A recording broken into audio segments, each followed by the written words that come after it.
Assalamualaikum warahmatullahi wabarakatuh Bunda. Kembali lagi di channel kesayangan Bunda semuanya. Salam sehat, salam sejahtera untuk kita semua. Semoga Bunda semua dalam keadaan sehat dan bahagia ya. Sebelum masuk ke ceritanya, silakan absen dulu nih Bunda dari daerah mana aja.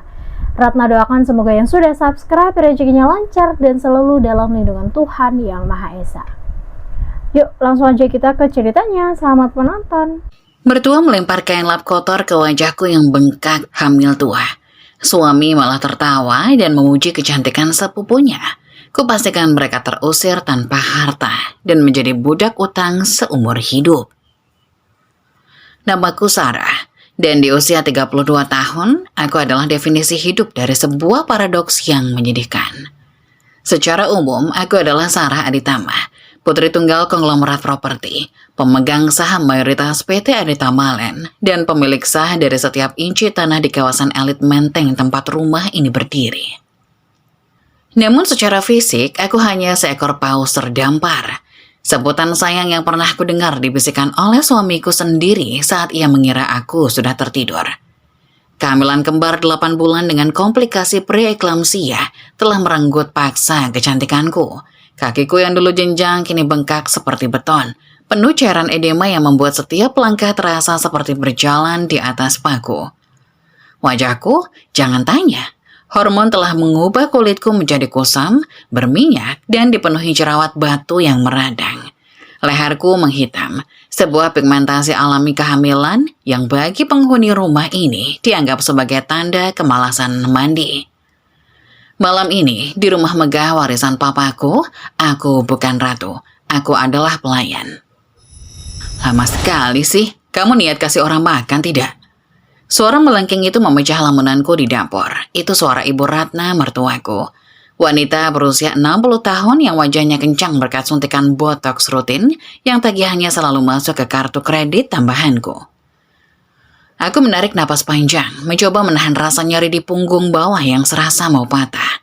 Dengan tangan gemetar, aku mengangkat nampan besar berisi mangkuk porselen sop buntut yang masih mengepul panas.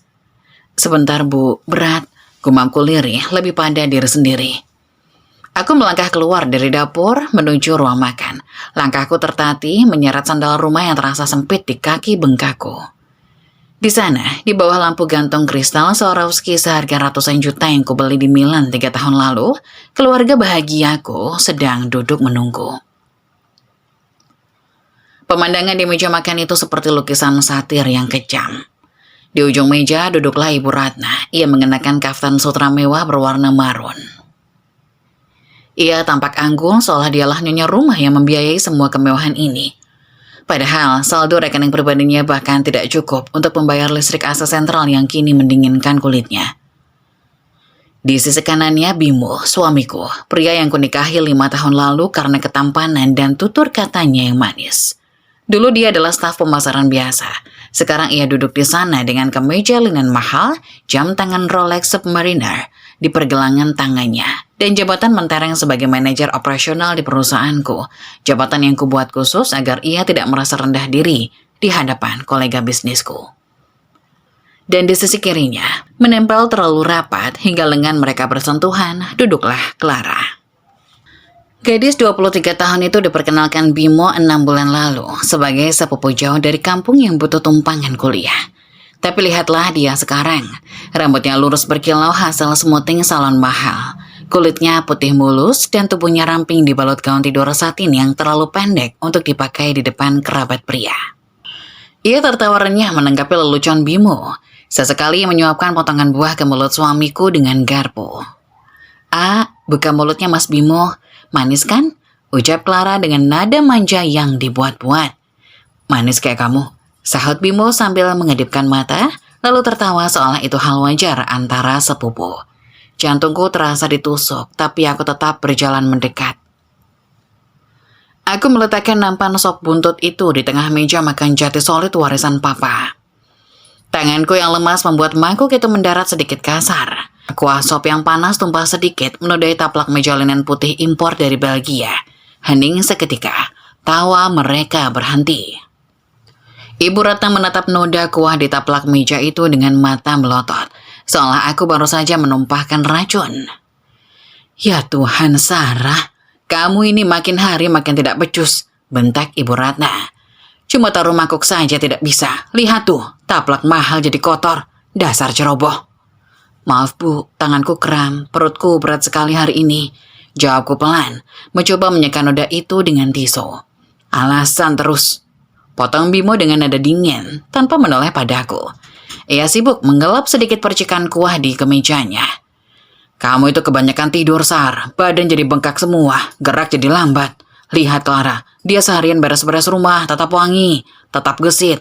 Harusnya kamu malu. Aku tertegun. Malu?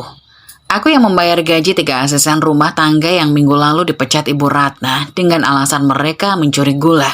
Padahal aku tahu Ibu Ratna hanya ingin menguasai uang belanja dapur. Sekarang, aku yang hamil tua harus melayani mereka? Mas, aku ini hamil anak kita, anak kembar. Dokter bilang aku harus bed rest. Kataku mencoba membela diri. Hamil itu kodrat wanita, Mbak Sarah. Jangan dijadikan senjata buat malas-malasan. Selak Clara tiba-tiba. Wajahnya yang polos dihias senyum sinis yang tipis. Di kampungku, orang hamil tua masih kuat nyangkul di sawah. Mbak Sarah aja yang terlalu manja karena biasa hidup enak. Darahku mendidih. Anak ingusan yang kuliahnya kubiayai ini berani menceramahiku. Cukup, kataku tegas, meski suaraku bergetar. Kalau kalian tidak mau bantu, setidaknya jangan menghina. Aku mau istirahat. Aku berbalik hendak meninggalkan meja makan, namun langkahku terhenti oleh teriakan Ibu Ratna. Mau kemana? Ambilkan nasi dulu. Siapa yang mau melayani suamimu kalau bukan kamu? Istri macam apa kamu ini? Aku menoleh menatap wajah tua yang tertutup bedak tebal itu. Ambil sendiri, Bu. Tangan Ibu masih ada 2 kan? Kalimat itu adalah kesalahan fatal atau mungkin pemicu yang selama ini kutunggu. Wajah Ibu Ratna memerah padam. Ia menyambarkan lap kotor yang tergeletak di samping piringnya. Kain bekas menyekat tumpahan kecap tadi siang yang belum sempat kucuci. Tanpa aba-aba, ia melemparkannya sekuat tenaga ke arahku. Plak! Kain basah, dingin dan berbau amis itu mendarat telak di wajahku, menutupi mataku sesaat, meninggalkan sensasi lengket di pipiku yang berjerawat sebelum jatuh ke lantai marmer. Dunia seakan berhenti berputar. Bau amis kain lap itu menusuk hidungku, bercampur dengan aroma penghinaan yang begitu pekat. Aku berdiri mematung, merasakan sisa air kotor merembes ke pori-pori wajahku. Di ruang makan yang sunyi itu, terdengar suara tawa tertahan. Aku membuka mata. Bimo sedang menutup mulutnya.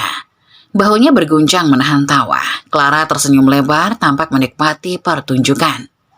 Rasakan, desis Ibu Ratna dengan mata menyala. Itu pelajaran buat menantu kurang ajar. Sadar diri, Sarah. Kamu itu sekarang cuma gumpalan daging yang menyusahkan. Kalau bukan karena anak di perutmu itu cucu laki-laki penerus marga, sudah kusuruh Bimo ceraikan kamu dari kemarin. Betul, Bu, tambah Bimo santai, sambil menyendokkan nasi ke piring Clara, bukan piringku. Sudahlah Yang, jangan drama. Sana, cuci muka. Bikin nafsu makan hilang lihat muka kamu yang berminyak begitu. Aku tidak menjawab, aku tidak menangis. Air mata sudah kering, diserap oleh rasa benci yang tiba-tiba mengkristal di dadaku. Perlahan aku membungkuk dengan susah payah, memungut kain lap kotor itu dari lantai. Aku menggenggamnya erat. Mereka pikir aku diam karena aku takut. Mereka pikir aku diam karena aku lemah. Mereka lupa satu hal.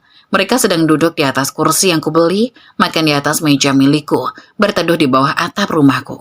Bahkan sendok perak yang kini masuk ke mulut Bimo adalah aset yang terdaftar dalam inventaris warisan pribadiku.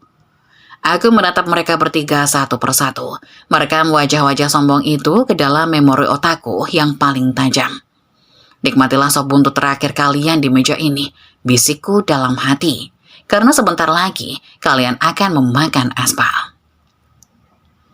Tanpa sepatah kata pun aku berbalik dan menyeret kakiku menuju kamar utama. Bukan untuk menangis di bawah bantal, tapi untuk membuka berangkas di balik lemari pakaian. Malam ini, kain lap kotor di wajahku telah menghapus sisa-sisa kesabaranku sebagai seorang istri dan melahirkan kembali jiwaku yang sebenarnya. Sarah Aditama, sang pemilik aset. Perang sudah dimulai dan musuhku bahkan tidak sadar mereka sedang berdiri di ladang ranjau. Bau amis bekas kain lap itu masih menempel di memori penciumanku, lebih kuat daripada sabun cuci muka mahal yang baru saja aku basuhkan berkali-kali. Di depan cermin kamar mandi yang luas, kamar mandi dengan marmer Italia yang kuimpor khusus saat renovasi tahun lalu, aku menatap pantulan diriku. Wajahku merah padam, bukan karena malu, tapi karena amarah yang tertahan di bawah kulit. Jerawat-jerawat batu di dagu dan pipiku terlihat semakin merada, seolah ikut marah pada perlakuan yang baru saja aku terima. Aku menyentuh perutku yang buncit, ada gerakan lembut di sana, si kembar menendang. "Maafkan ibu nak," bisikku lirih. "Kalian harus mendengar suara nenek sihir itu bahkan sebelum kalian lahir."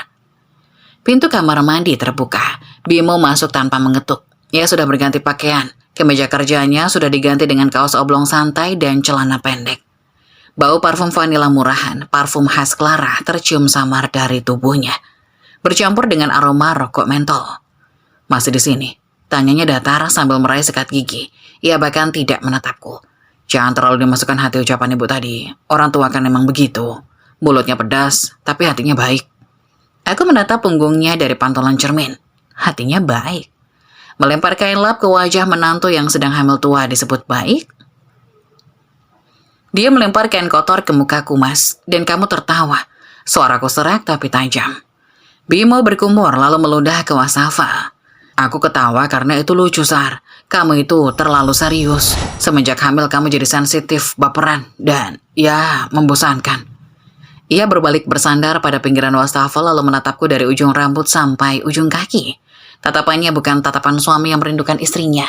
Itu adalah tatapan seorang pelanggan yang kecewa melihat barang pesanan yang rusak. Lagi pula, lanjutnya, matanya tertuju pada leherku yang menghitam dan kakiku yang bengkak. "Kamu harus ngaca sedikit, Sar. Penampilanmu sekarang berantakan. Wajar kalau ibu kesal. Dia biasa melihat hal-hal cantik. Clara itu contoh yang bagus. Dia bersih, wangi, enak dilihat. Harusnya kamu belajar merawat diri dari dia, bukan malah cemburu sama sepupu sendiri." Kalimat itu menghantamku lebih keras daripada kain lap tadi.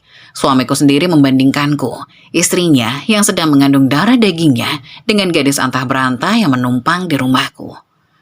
"Aku sedang sakit, Mas. Preeklamsia. Ini bukan soal malas, ini medis." Halah, alasan medis. Bimo mengibaskan tangan seolah mengusir lalat. "Sudahlah, aku mau tidur di kamar tamu malam ini. AC di sini kurang dingin. Dan kamu ngorok kalau tidur. Aku butuh istirahat tenang buat meeting besok."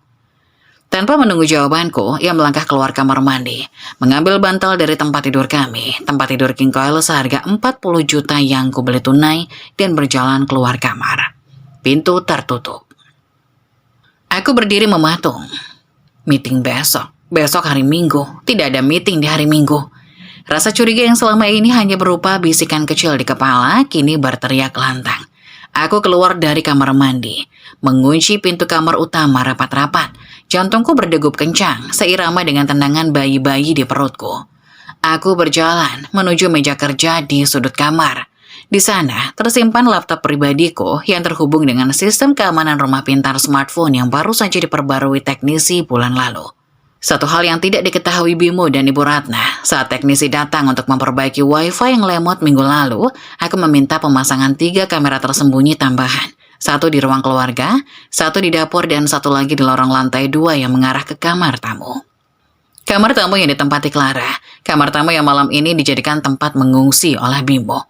Tanganku gemetar saat mengetik kata sandi. Layar menyala, menampilkan grid dari beberapa kamera CCTV. Aku mengklik kamera lorong lantai 2. Pukul 21.15, pintu kamar Clara terbuka sedikit. Bimo berdiri di sana, menoleh ke kanan kiri seperti maling, memastikan lorong sepi, kemudian ia masuk. Pintu tidak dikunci, hanya ditutup rapat. Aku beralih ke kamera audio yang terpasang di smoke detector lorong. Alat itu cukup sensitif untuk menangkap suara percakapan jika pintu tidak kedap suara. Suara cekikikan terdengar, suara Clara. "Mas, pintunya dikunci nggak? Nanti si gajah bengkok kesini lagi." Darahku berhenti mengalir. Gajah bengkak. Jadi itu panggilan sayang mereka untukku. Suara Bimo terdengar, lebih berat dan santai. "Tenang Yang, dia sudah masuk kamar. Paling juga nangis di pojokan atau tidur ngorok. Obat tidurnya sudah dia minum kan?" "Sudah dong. Tadi di sop buntutnya aku campur sedikit obat alergi yang bikin ngantuk, biar dia pulas dan gak ganggu kita main," jawab Clara dengan nada bangga. Aku menutup mulutku dengan tangan, menahan jeritan. Mereka memberiku obat tidur pada wanita hamil. Rasa kantuk yang sejak tadi kurasakan ternyata bukan karena kelelahan alami. Itu perbuatan mereka. Di layar laptop, meski tidak ada kamera di dalam kamar itu, imajinasiku bekerja lebih cepat. Namun aku butuh bukti visual. Aku butuh sesuatu yang bisa dipakai di pengadilan. Atau setidaknya sesuatu yang bisa menghancurkan reputasi mereka di kemudian hari. Aku teringat kamera di ruang santai lantai 2 yang memiliki sudut pandang ke arah balkon kamar tamu jika gordennya terbuka. Aku mengklik feed kamera luar. Gorden kamar tamu Clara sedikit terbuka. Cahaya lampu kamar menerangi 2 siluet yang terlihat jelas dari balkon luar. Mereka tidak sedang tidur. Mereka sedang berdiri berpelukan di dekat jendela. Bimo sedang mencium leher Clara. Tangan kanannya meremas pinggang ramping gadis itu. Pinggang yang tadi ia puji di depan mukaku.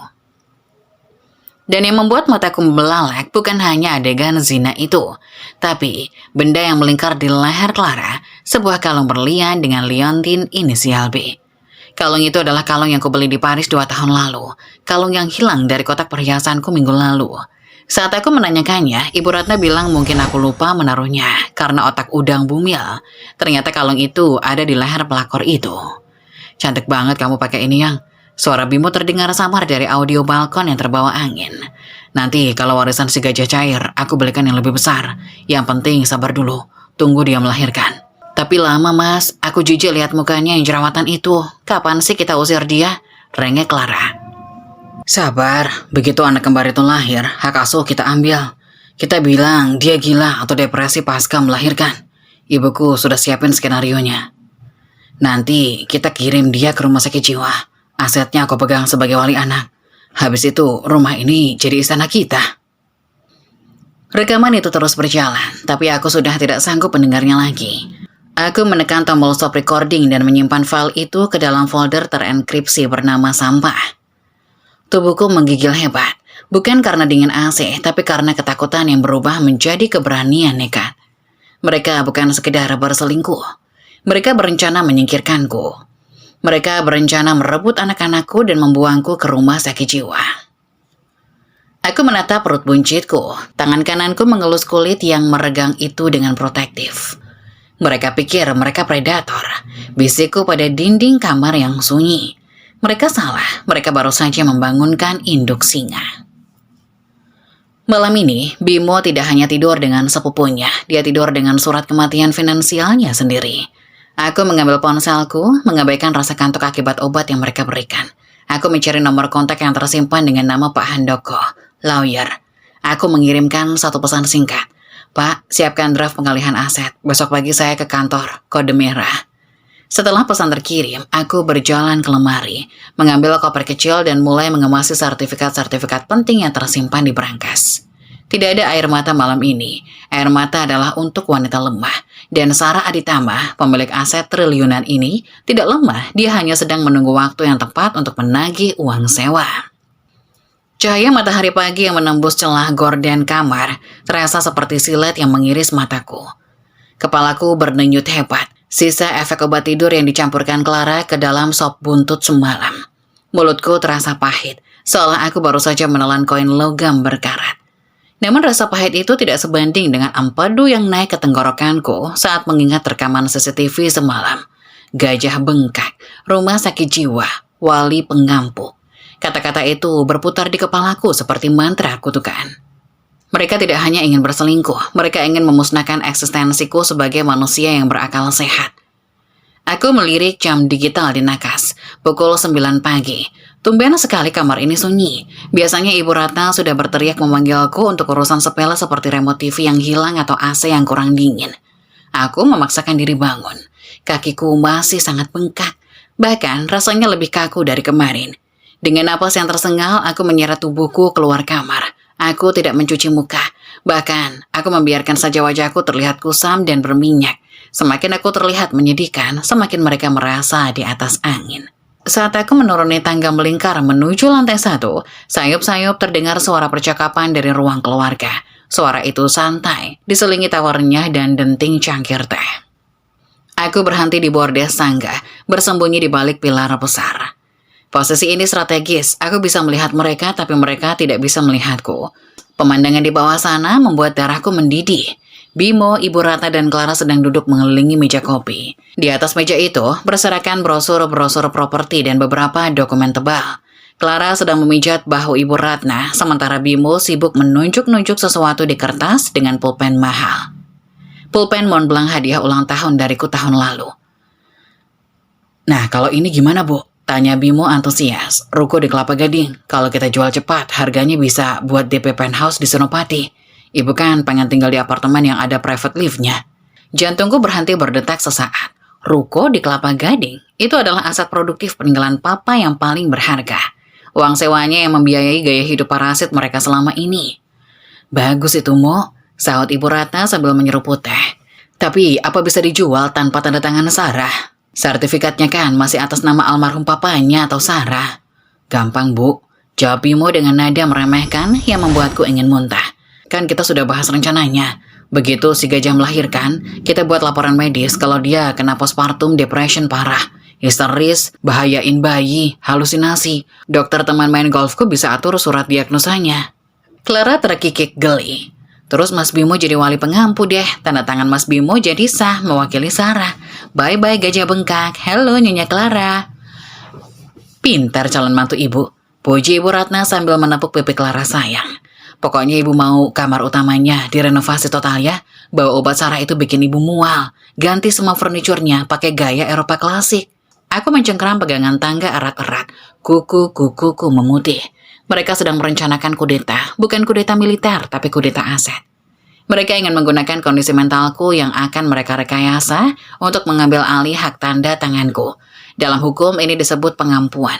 Jika berhasil, aku akan dianggap tidak cakap hukum, sama seperti orang gila atau anak kecil, dan suamiku akan memegang kendali penuh atas hartaku.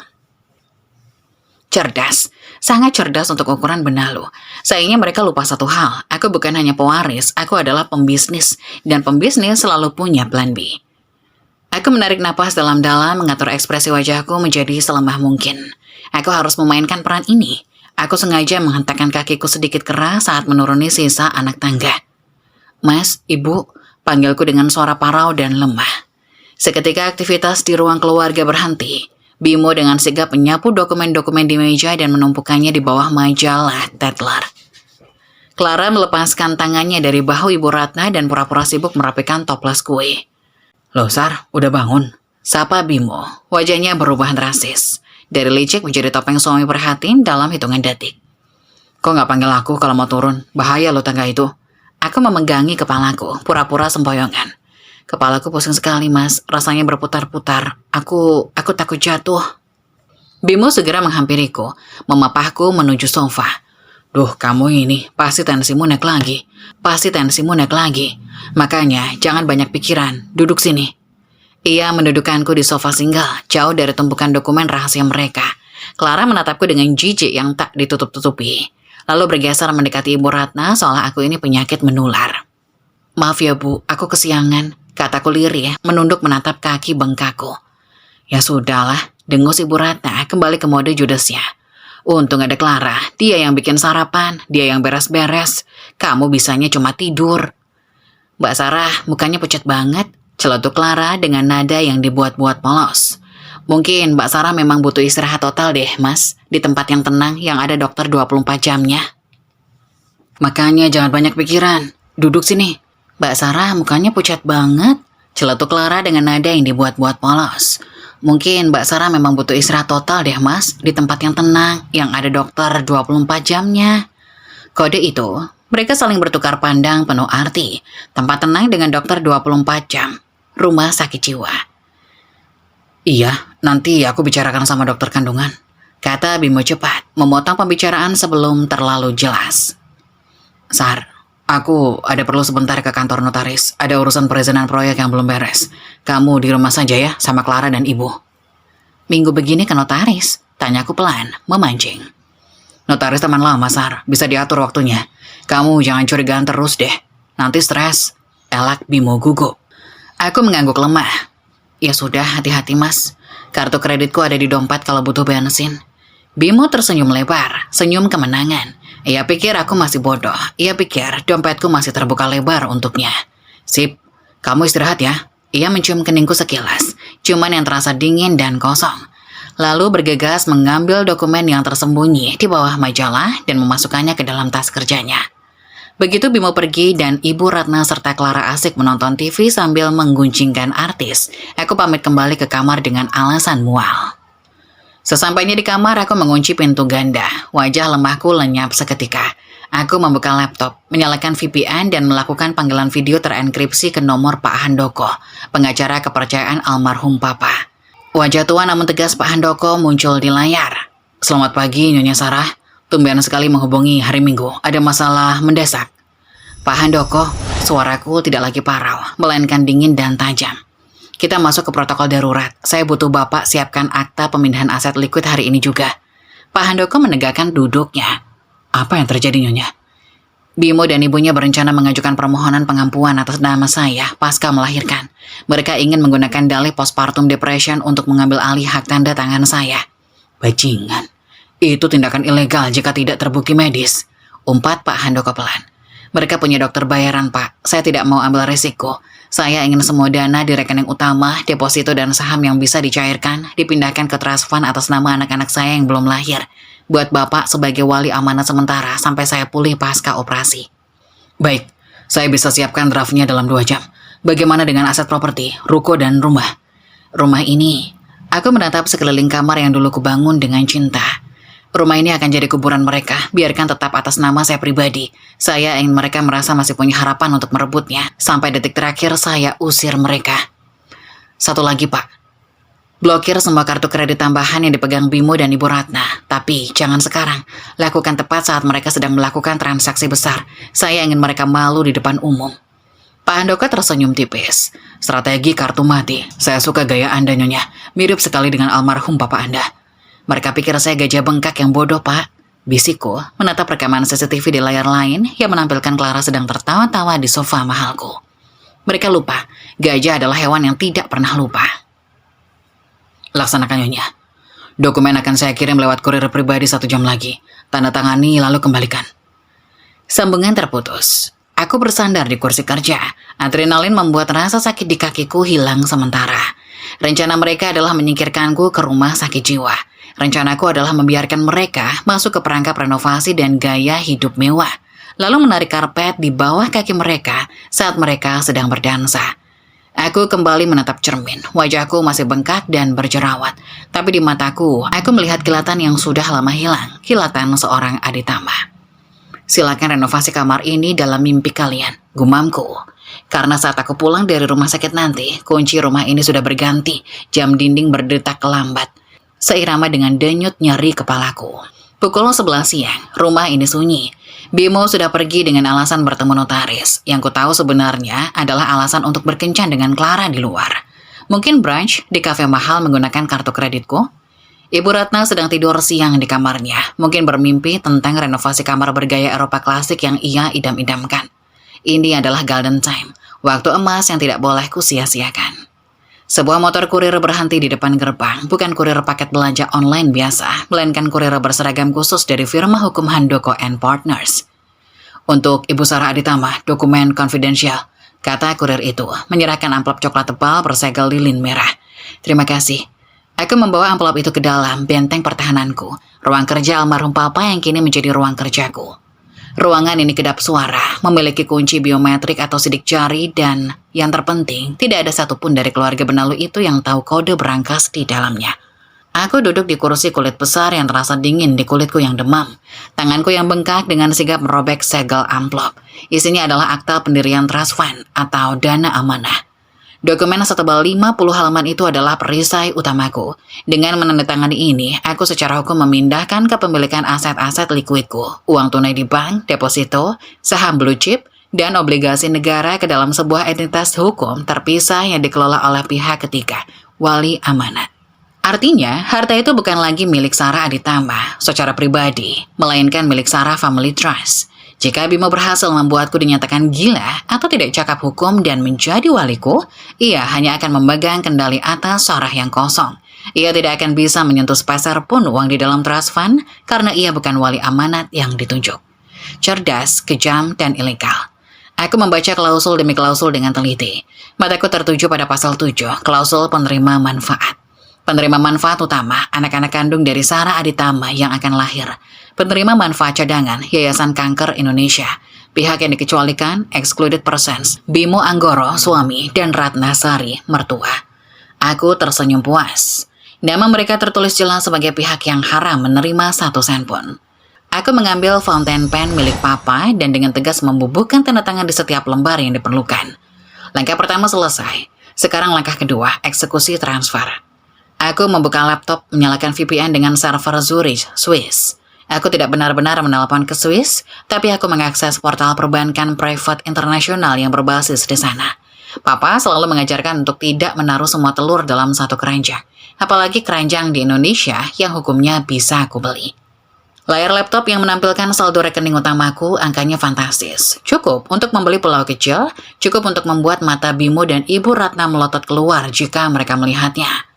Dan dalam beberapa menit lagi, angka itu akan menjadi 0. Aku menarik napas panjang, jantungku berdebar kencang. Bukan karena takut, tapi karena sensasi adrenalin saat memindahkan kekuasaan. Aku mengetik nominal transfer. Aku memindahkan 98% dana tunai ke rekening trust fund yang baru saja aktif. Aku hanya menyisakan sekitar 50 juta rupiah di rekening operasional. Jumlah yang cukup untuk membiayai kebutuhan rumah tangga selama sebulan, agar mereka tidak curiga. Tapi terlalu sedikit untuk dicuri secara masif. Konfirmasi transfer, jari telunjukku melayang di atas tombol enter.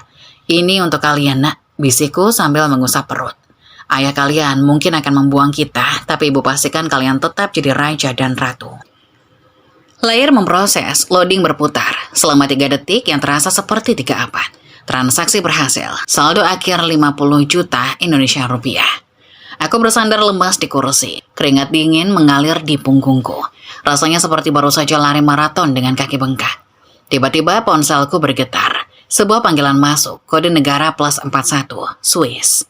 Itu pasti verifikasi keamanan. Bank sekelas ini tidak akan membiarkan dana raksasa berpindah tanpa konfirmasi suara.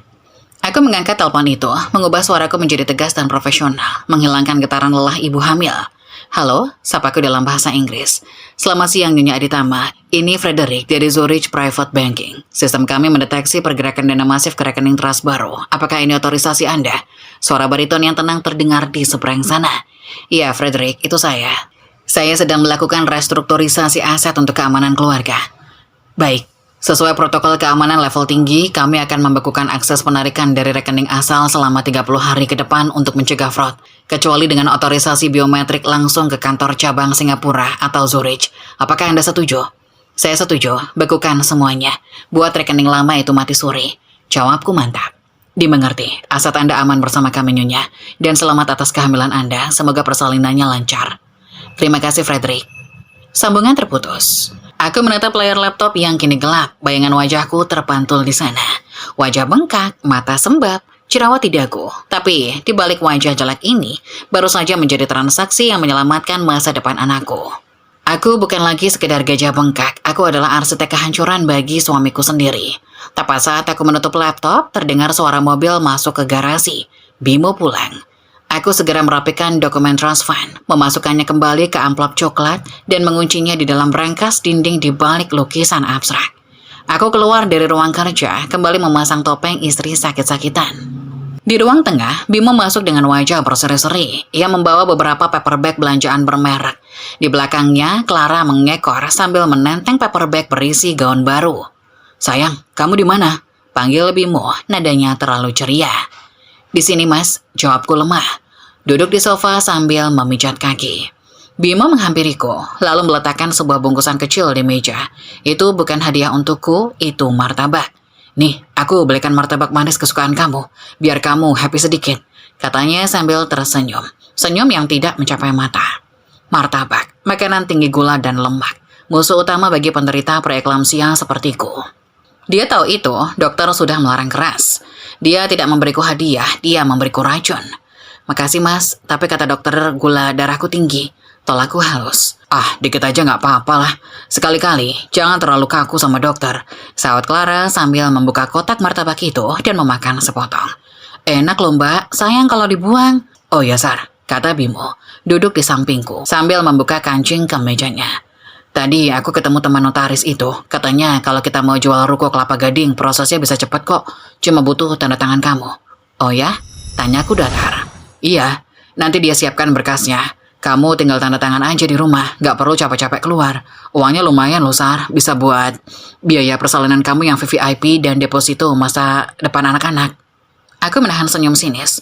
Deposito masa depan anak-anak? Atau deposito masa depan Clara? Nanti kita bicarakan ya, Mas. Kepalaku pusing lagi, kataku sambil memejamkan mata. Iya, istirahatlah. Makan tuh martabaknya, biar kuat, paksa Bimo. Aku melihat Bimo mengambil ponselnya. Ia membuka aplikasi mobile bankingnya, rekening operasional yang ia pegang kuncinya. Ia mengerutkan kening. Loh, kok saldonya? Gumamnya pelan. Jantungku berdegup kencang. Apakah dia sadar? Kenapa, Mas? Tanyaku. Enggak, ini jaringannya error kali ya. Kok saldo di rekening belanja cuma sisa 50 juta? Perasaanku kemarin masih ada 500 juta. Aku menahan napas. Oh itu, aku memutar otak dengan cepat. Kemarin aku bayar pelunasan pajak bumi dan bangunan PBB 5 tahun ke depan sama asuransi pendidikan anak. Kan auto debit, Mas. Lupa bilang. Bimo tampak kecewa berat. Wajahnya masam. 500 juta yang ia harapkan untuk biaya operasional selingkuh lenyap. Tapi dia tidak bisa marah karena alasannya logis untuk aset. Oh, ya ampun, Sar. Harusnya bilang dulu dong. Aku kan kaget. Ya sudah deh, berarti kita harus jual ruko itu secepatnya biar cash flow aman. Gerutunya kesal. Iya, Mas, atur aja. Jawabku. Aku menatapnya nanar. Kasihan sekali kamu, Bimo. Kamu panik kehilangan 450 juta. Kamu tidak tahu bahwa di belakang punggungmu, aku baru saja menghilangkan 50 miliar. Selamat datang di permainan caturku, suamiku. Kamu baru saja kehilangan ratu, tapi kamu belum sadar kalau kamu sudah mati langka. Malam turun dengan lambat, membawa udara dingin yang menusuk tulang. Hujan deras mengguyur Jakarta, menyamarkan suara hati nurani yang mungkin masih tersisa di rumah mewah ini. Sudah 3 jam berlalu sejak transfer dana ke Transfund berhasil. Aku masih duduk di sofa ruang tengah, sengaja mematikan lampu utama dan hanya menyalakan lampu temaram. Kakiku diselonjorkan di atas ottoman, bengkaknya semakin terlihat mengerikan di bawah cahaya redup.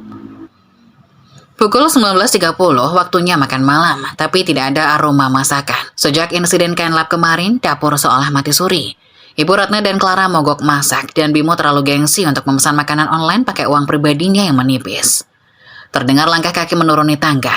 Bimo, Ibu Ratna, dan Clara turun bersamaan. Sudah rapi. Bau parfum menyengat memenuhi ruangan. Mereka hendak pergi makan malam di luar tanpaku. Loh, Sar, gelap-gelapan begini?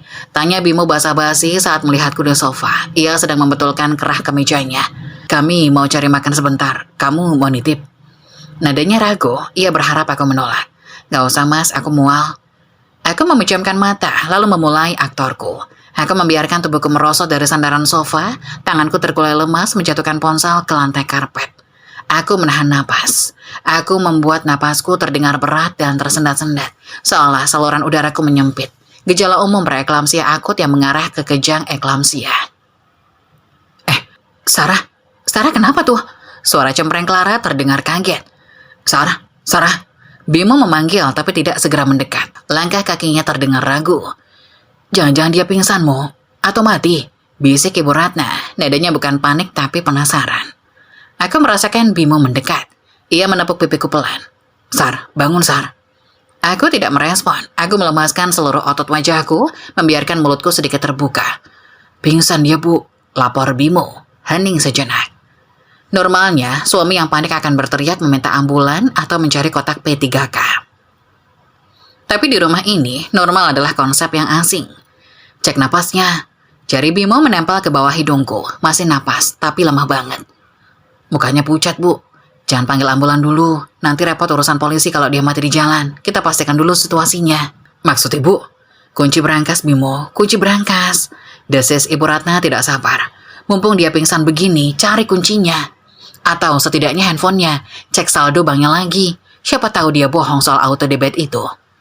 Jantungku berteriak ingin meledak, tapi aku memaksakan diri tetap tenang. Mereka tidak menolongku, mereka merampokku.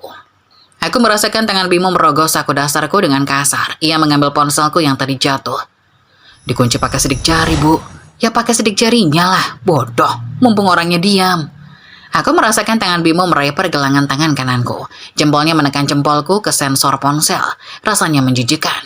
Kulitnya yang lembab bersentuhan dengan kulitku. Ini adalah pelanggaran tubuh yang paling hina. Ting, ponsel terbuka. Buka embakingnya. Cepat, perintah Clara, yang juga ikut berjongkok di dekat kepalaku. Bau parfum vanila murahan itu membuatku ingin muntah sungguhan. Sabar. Nah, kebuka. Gumam Bimo. Hening lagi. Sialan. Kenapa? Ada berapa? Tanya Ibu Ratna antusias. Beneran, sisa 50 juta, Bu. Transaksi terakhir. Pembayaran atau debit Zurich Insurance dan pajak properti. Gila, dia bayar pajak 5 tahun sekaligus. Buat apa? Dasar perempuan boros. Maki Ibu Ratna menendang kaki sofa tepat di sebelah kepalaku. Getarannya terasa sampai ke telinga. Uang segitu banyak dibuang buat pajak, padahal kita butuh buat renovasi. Terus gimana, Mas? Kalau dia mati sekarang kita cuma dapat 50 juta dong. Tanya Clara cemas. Enggak, jawab Bimo. Suaranya terdengar berpikir keras. Kalau dia mati sekarang, aset properti jatuh ke ahli waris. Tapi karena anak kembar itu belum lahir, ahli warisnya balik ke keluarga dia. Paman-pamannya yang galak itu. Kita bisa diusir. Jadi dia nggak boleh mati sekarang. Nggak boleh. Minimal sampai anak itu lahir, Bu. Atau sampai dia tanda tangan surat kuasa jual ruko kelapa gading itu. Besok kan notaris mau datang. Ya sudah, siram air aja biar bangun. Atau kasih minyak angin. Usul Clara. Mereka memperlakukanku seperti barang rusak yang perlu di restart.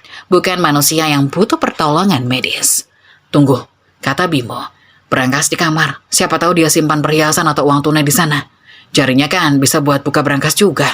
Nah, itu baru anak ibu. Cepat, gotong dia ke kamar. Aku merasakan tangan Bimo dan Clara mencoba mengangkat tubuhku. Berat badanku yang naik drastis karena kehamilan dan bengkak membuat mereka kesulitan. Berat banget sih gajah ini, Mas. Seret aja lah, keluh Clara. Mereka menyeretku. Mereka benar-benar akan menyeret ibu hamil di lantai marmer demi membuka berangkas?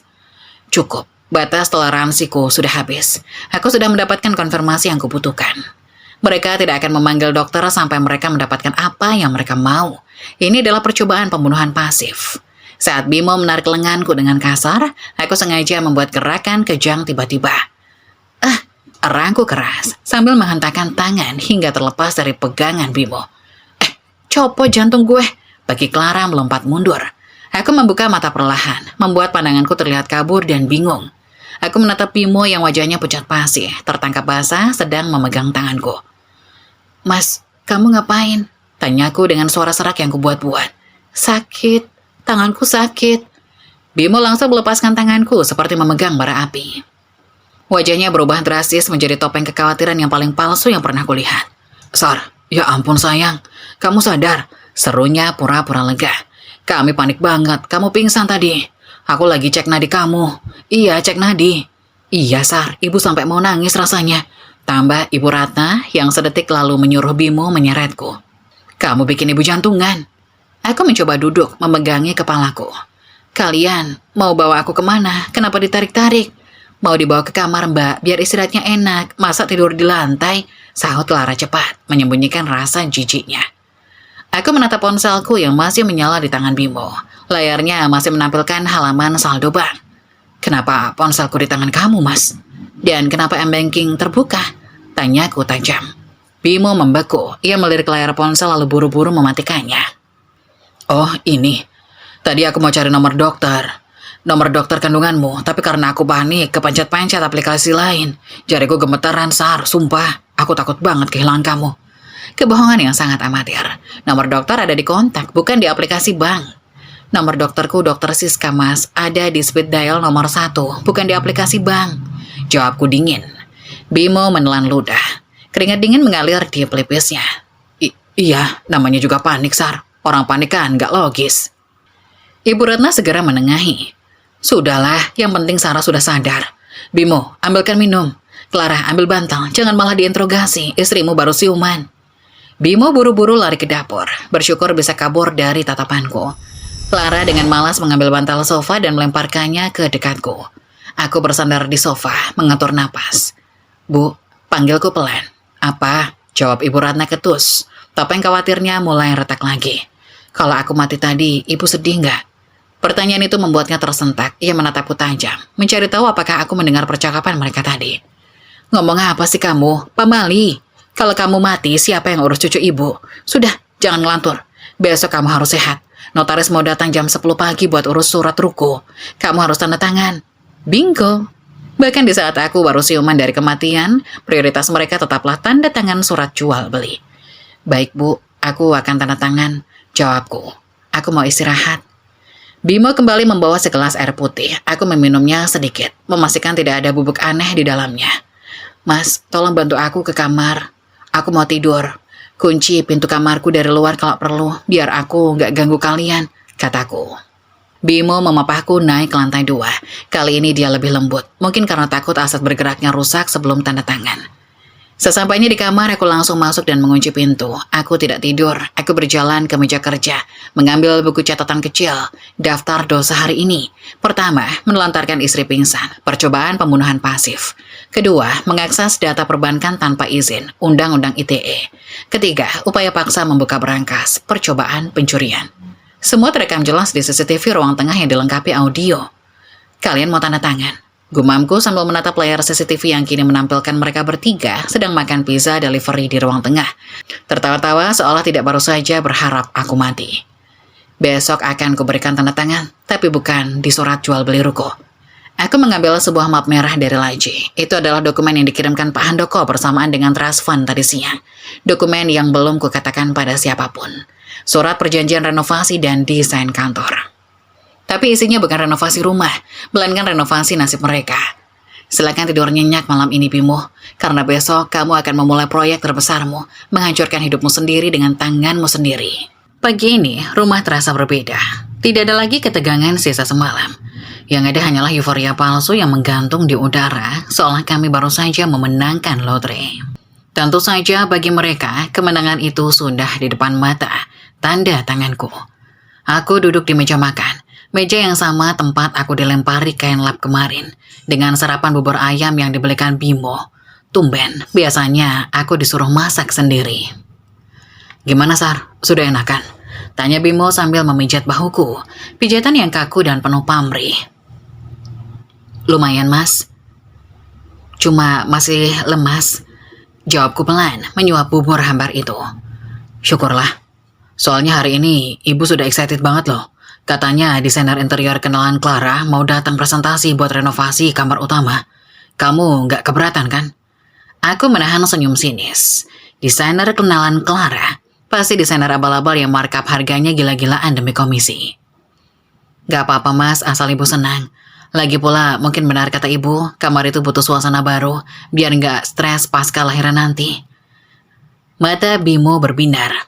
Nah gitu dong, itu baru istri pengertian. Oh ya, soal jual ruko Kelapa Gading. Suratnya sudah aku baca Mas. Aku setuju dijual. Tapi notaris bilang butuh waktu verifikasi sertifikat asli di BPN sekitar seminggu. Jadi uangnya baru bisa cair minggu depan. Wajah Bimo sedikit kecewa. Tapi ia segera menutupinya. Ya lama juga ya. Padahal ibu pengen renovasinya mulai besok. Kan bisa pakai dana talangan dulu Mas. Atau tanda tangan kontrak dulu. Pancingku. Tepat saat itu, bel depan berbunyi. Ibu Ratna dan Clara muncul dari ruang tamu, menyambut seorang pria bergaya flamboyan dengan kemeja bunga-bunga dan membawa iPad Pro. Halo Jeng Ratna, duh rumahnya besar sekali, tapi vibes-nya agak outdated. Sapa pria itu dengan nada mengejek yang disamarkan sebagai kritik profesional. Iya nih Mas Jerry, makanya saya mau rombak total. Seru Ibu Ratna antusias. Kenalin. Ini Bimo anak saya yang punya kuasa penuh. Dan itu Sarah, menantu saya. Ia menunjukku sekilas seolah aku adalah perabot debu di pojokan. Kami berkumpul di ruang tengah. Jerry si desainer mulai mempresentasikan konsep Royal European Classic.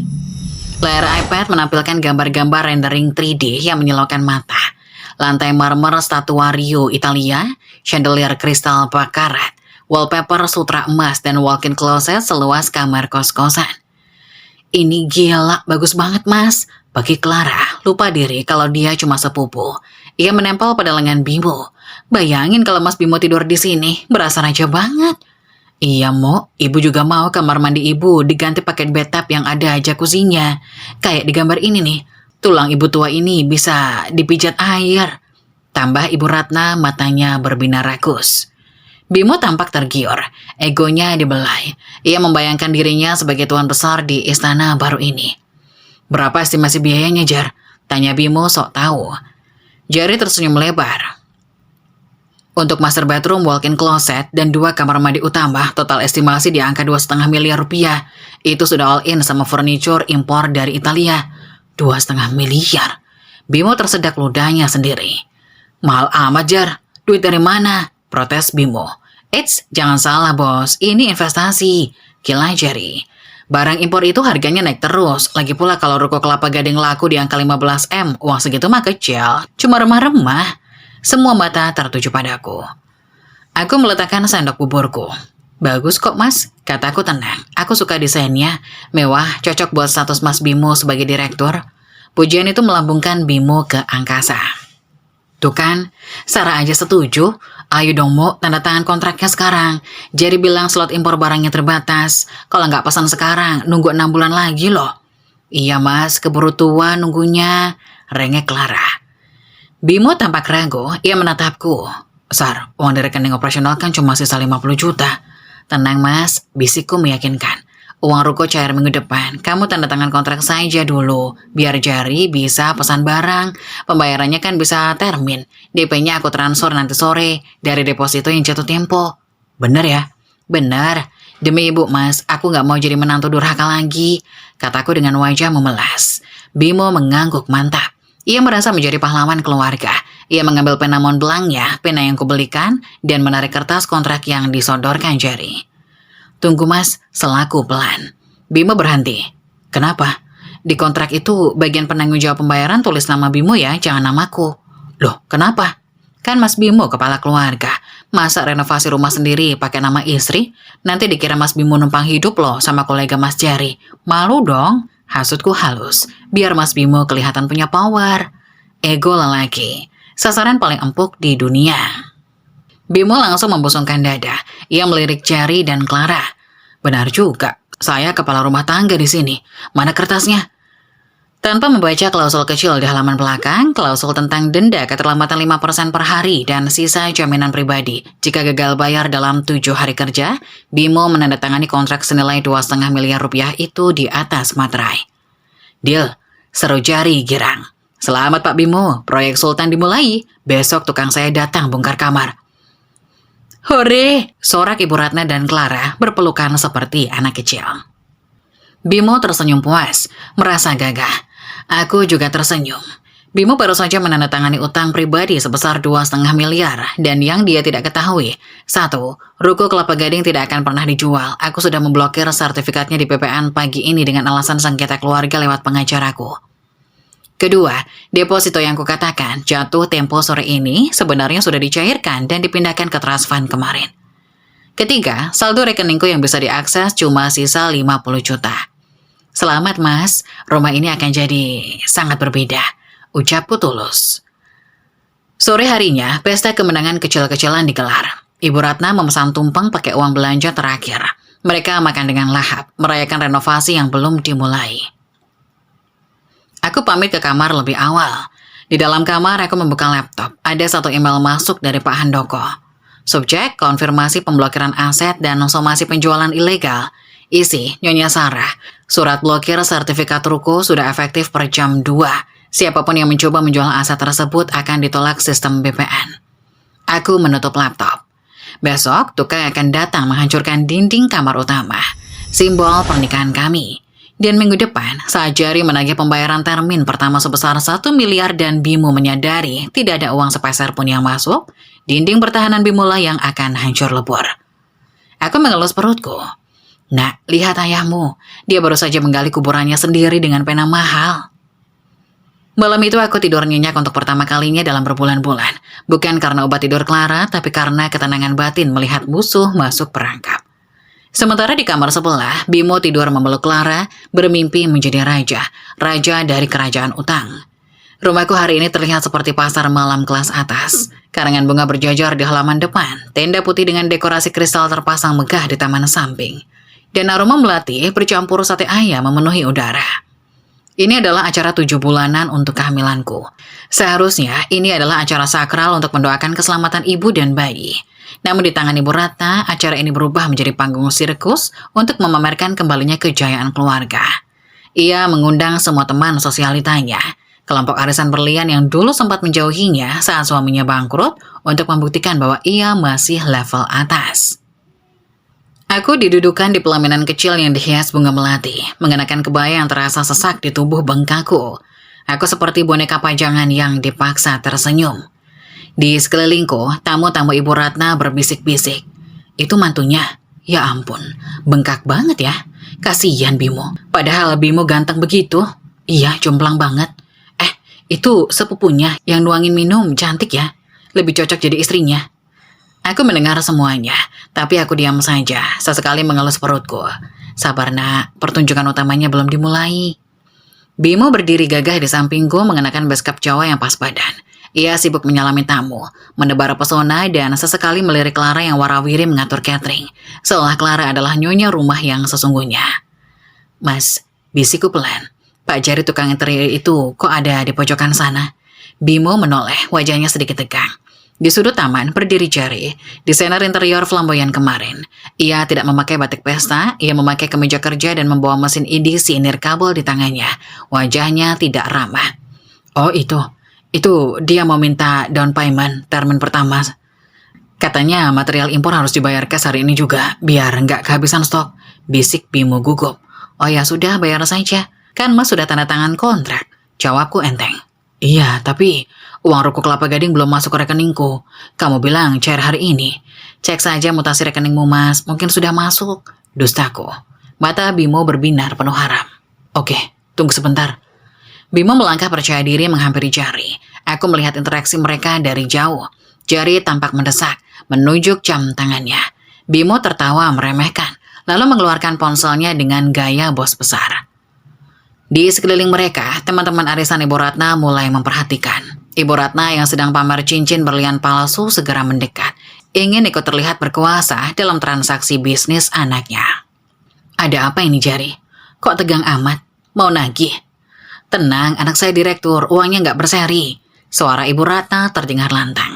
Sengaja biar didengar tamu-tamu lain.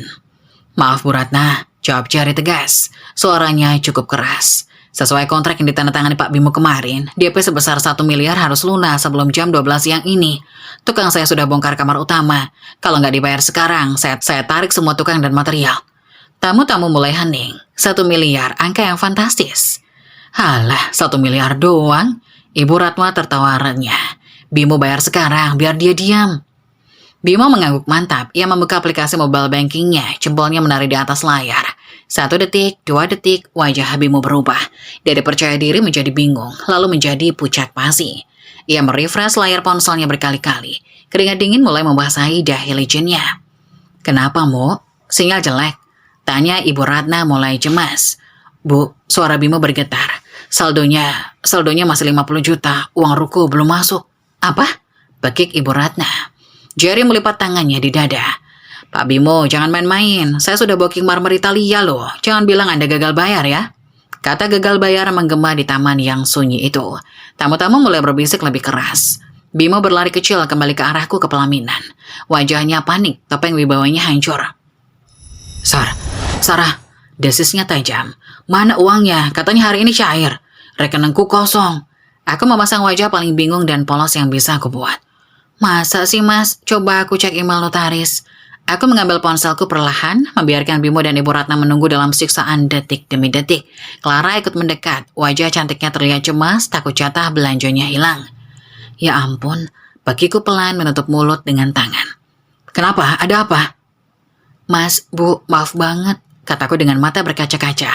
Ada email dari BPN, katanya sertifikat ruko Kelapa Gading diblokir. Diblokir? Teriak Bimo dan Ibu Ratna bersamaan. Suara mereka menggelegar, membuat musik gamelan berhenti. Iya, katanya ada sengketa batas tanah dengan tetangga ruko sebelah. Paman saya yang lapor. Jadi sertifikatnya nggak bisa dijual sampai sengketa selesai. Mungkin butuh waktu 6 bulan atau setahun. Sengketa? Bimo menjambak rambutnya yang klimis. Terus aku bayar Jari pakai apa, Sarah? Aku sudah tanda tangan kontrak pribadi. Kalau nggak bayar hari ini, aku kena denda dan dipermalukan. Pakai uang tabungan kita dulu dong, Sar. Yang di deposito, desak Ibu Ratna. Sudah habis, Bu. Jawabku lirih, air mata buaya mulai menetes. Kan kemarin aku sudah bilang, semua deposito sudah kupindahkan ke asuransi pendidikan anak dan bayar pajak 5 tahun. Uang tunai kita cuma sisa 50 juta itu. Dunia Bimo runtuh. Ia berdiri di tengah pesta mewahnya sendiri dengan utang 1 miliar yang jatuh tempo dalam hitungan menit dan saldo cuma 50 juta rupiah. Jerry yang mendengar semuanya melangkah maju. Ia tidak lagi sopan. Jadi intinya Bapak nggak punya duit, tembak Jerry keras-keras. Bukan begitu, Jar. Ini ada masalah teknis. Elak Bimo, wajahnya merah padam menahan malu. Saya nggak peduli teknis. Anda sudah tanda tangan di atas materai. Jerry mengangkat surat kontrak itu tinggi-tinggi. Di sini tertulis Bimo Anggoro bertanggung jawab penuh. Kalau hari ini nggak bayar, denda berjalan 5% per hari ini. Dan saya berhak menyita aset jaminan. Saya sita mobil Pajero di depan itu sebagai jaminan sementara. Tunjuk Jerry ke arah mobil Bimo, mobil yang sebenarnya dibeli pakai uangku tapi atas nama dia. Jangan, teriak Clara spontan. Itu kan mobil yang sering aku maksudnya mobil operasional. Tamu-tamu tertawa kecil, bisik-bisik makin kencang. Katanya direktur, masa 1 miliar nggak ada? Mobilnya mau disita tuh. Ternyata OKB doang. Kasihan istrinya ya, suaminya ternyata modal gaya doang. Ibu Ratna memegang dada, napasnya sesak sungguhan kali ini. Reputasinya di depan Jeng Maya, Jeng Sri, dan sosialita lainnya hancur lebur. Pesta pamer ini berubah menjadi tontonan kemiskinan. Sarah, lakukan sesuatu. Kamu kan kaya, masa suamimu dipermalukan begini kamu diam saja? Bentak Ibu Ratna padaku. Aku menatap Ibu Ratna dengan tatapan kosong. Maaf Bu, semua aset liquid sudah masuk trust fund untuk bayi. Tidak bisa ditarik mendadak, butuh proses pengadilan. Jelasku tenang. Mas Bimo kan kepala keluarga. Mas Bimo yang tanda tangan kontrak. Mas Bimo pasti punya solusi. Aku membalikan kata-kata mereka. Bimo menatapku dengan tatapan horor. Ia baru sadar jebakan kepala keluarga yang kusetting kemarin benar-benar menjerat lehernya. Tarik semua tukang, perintah Jerry pada anak buahnya lewat hati. Biarin aja kamar utamanya bolong-bolong. Kita pulang. Jerry berbalik pergi meninggalkan Bimo yang terpaku seperti patung. Pesta itu bubar tanpa aba-aba. Para tamu pamit satu persatu dengan senyum canggung dan tatapan kasihan yang merendahkan. Makanan catering mahal itu tidak tersentuh, menjadi dingin dan basi, sama seperti harga diri Bimo dan Ibu Ratna. Sore itu, rumah megahku memiliki satu fitur baru. Kamar utama yang dindingnya sudah dijebol setengah, lantai marmer yang sudah dibongkar paksa, dan debu semen yang berterbangan ke seluruh penjuru rumah. Kamar itu kini mirip reruntuhan, persis seperti kondisi keuangan Bimo. Aku duduk santai di teras belakang menikmati teh hangat. Kali ini aku yang buat sendiri, memastikan aman. Bimo duduk di lantai ruang tengah. Kepalanya tertunduk di antara kedua lutut. Ibu Ratna menangis histeris di sofa, menyalahkan paman yang memblokir sertifikat. Clara, dia sibuk chatting di pojokan.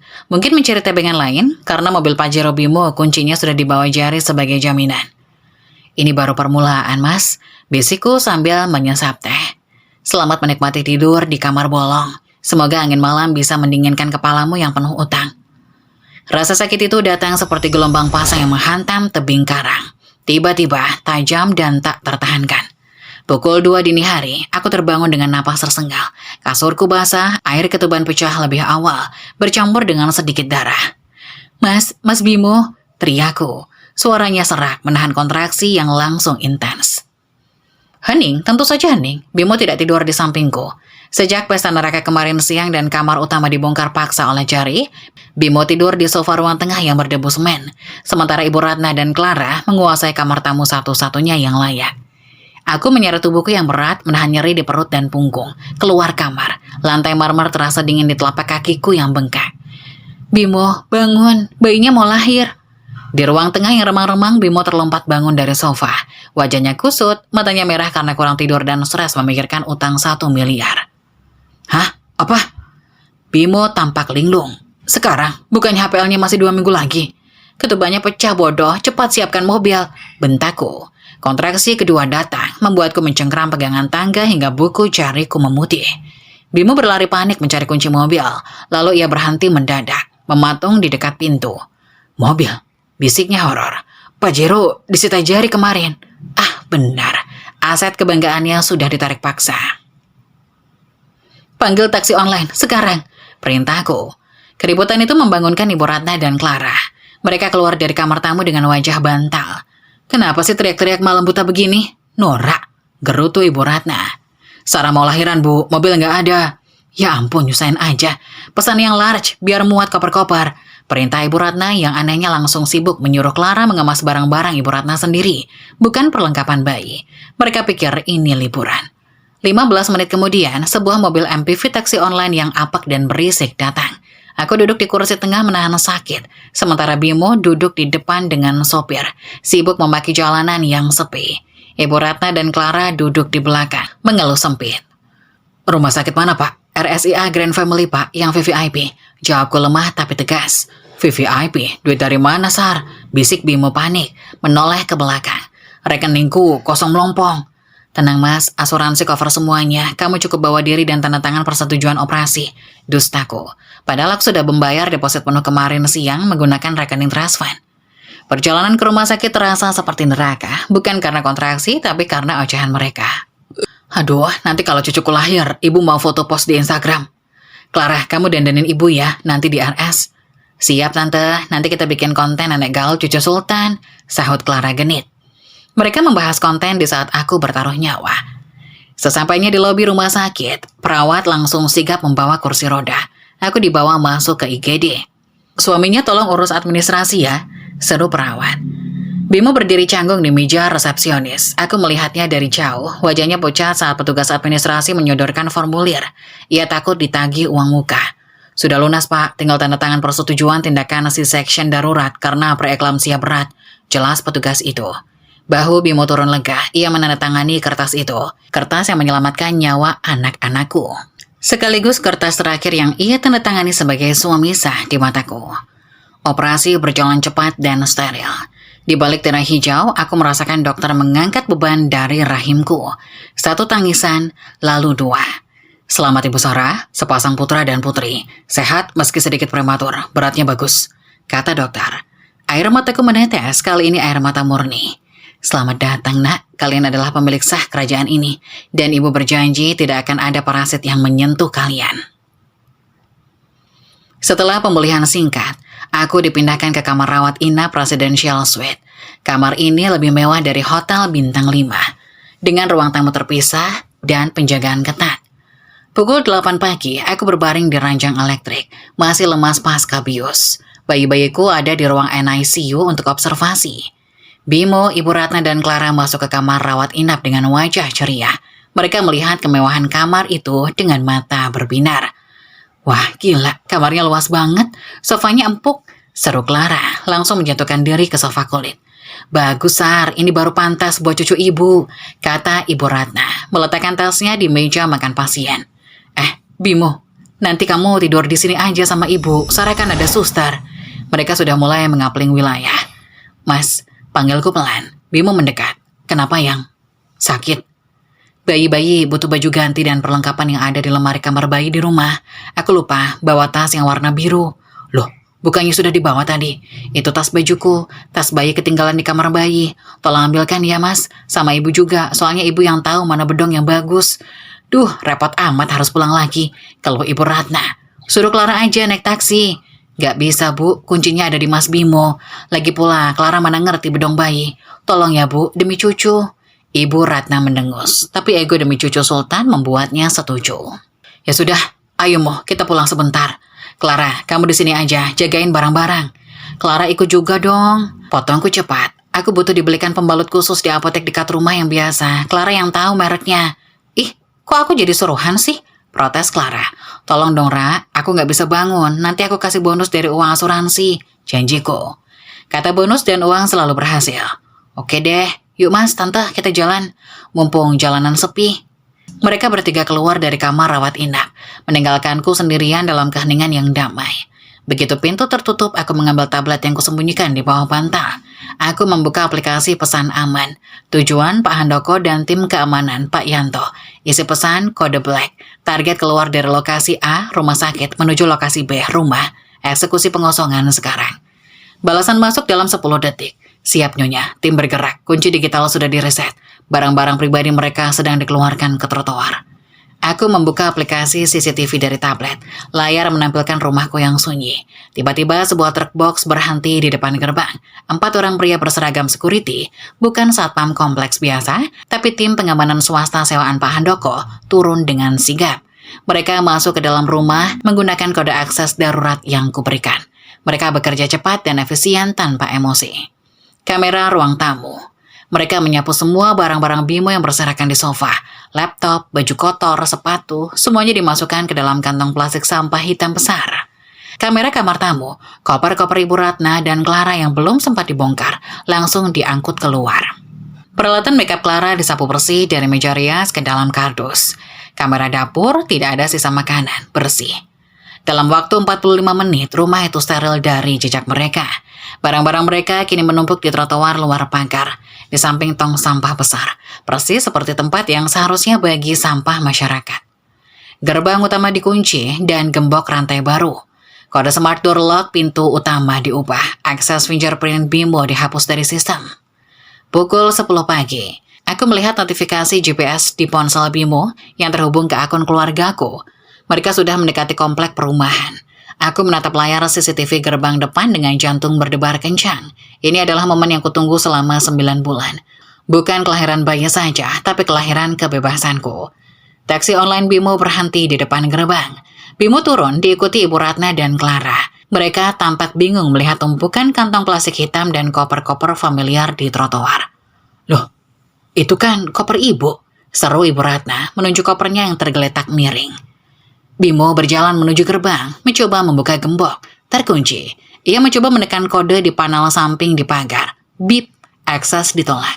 Ia mencoba lagi. Bip, akses ditolak. Kenapa nih? Rusak. Bimo mulai panik. Ia menggedor pagar besi. Woi, siapa di dalam?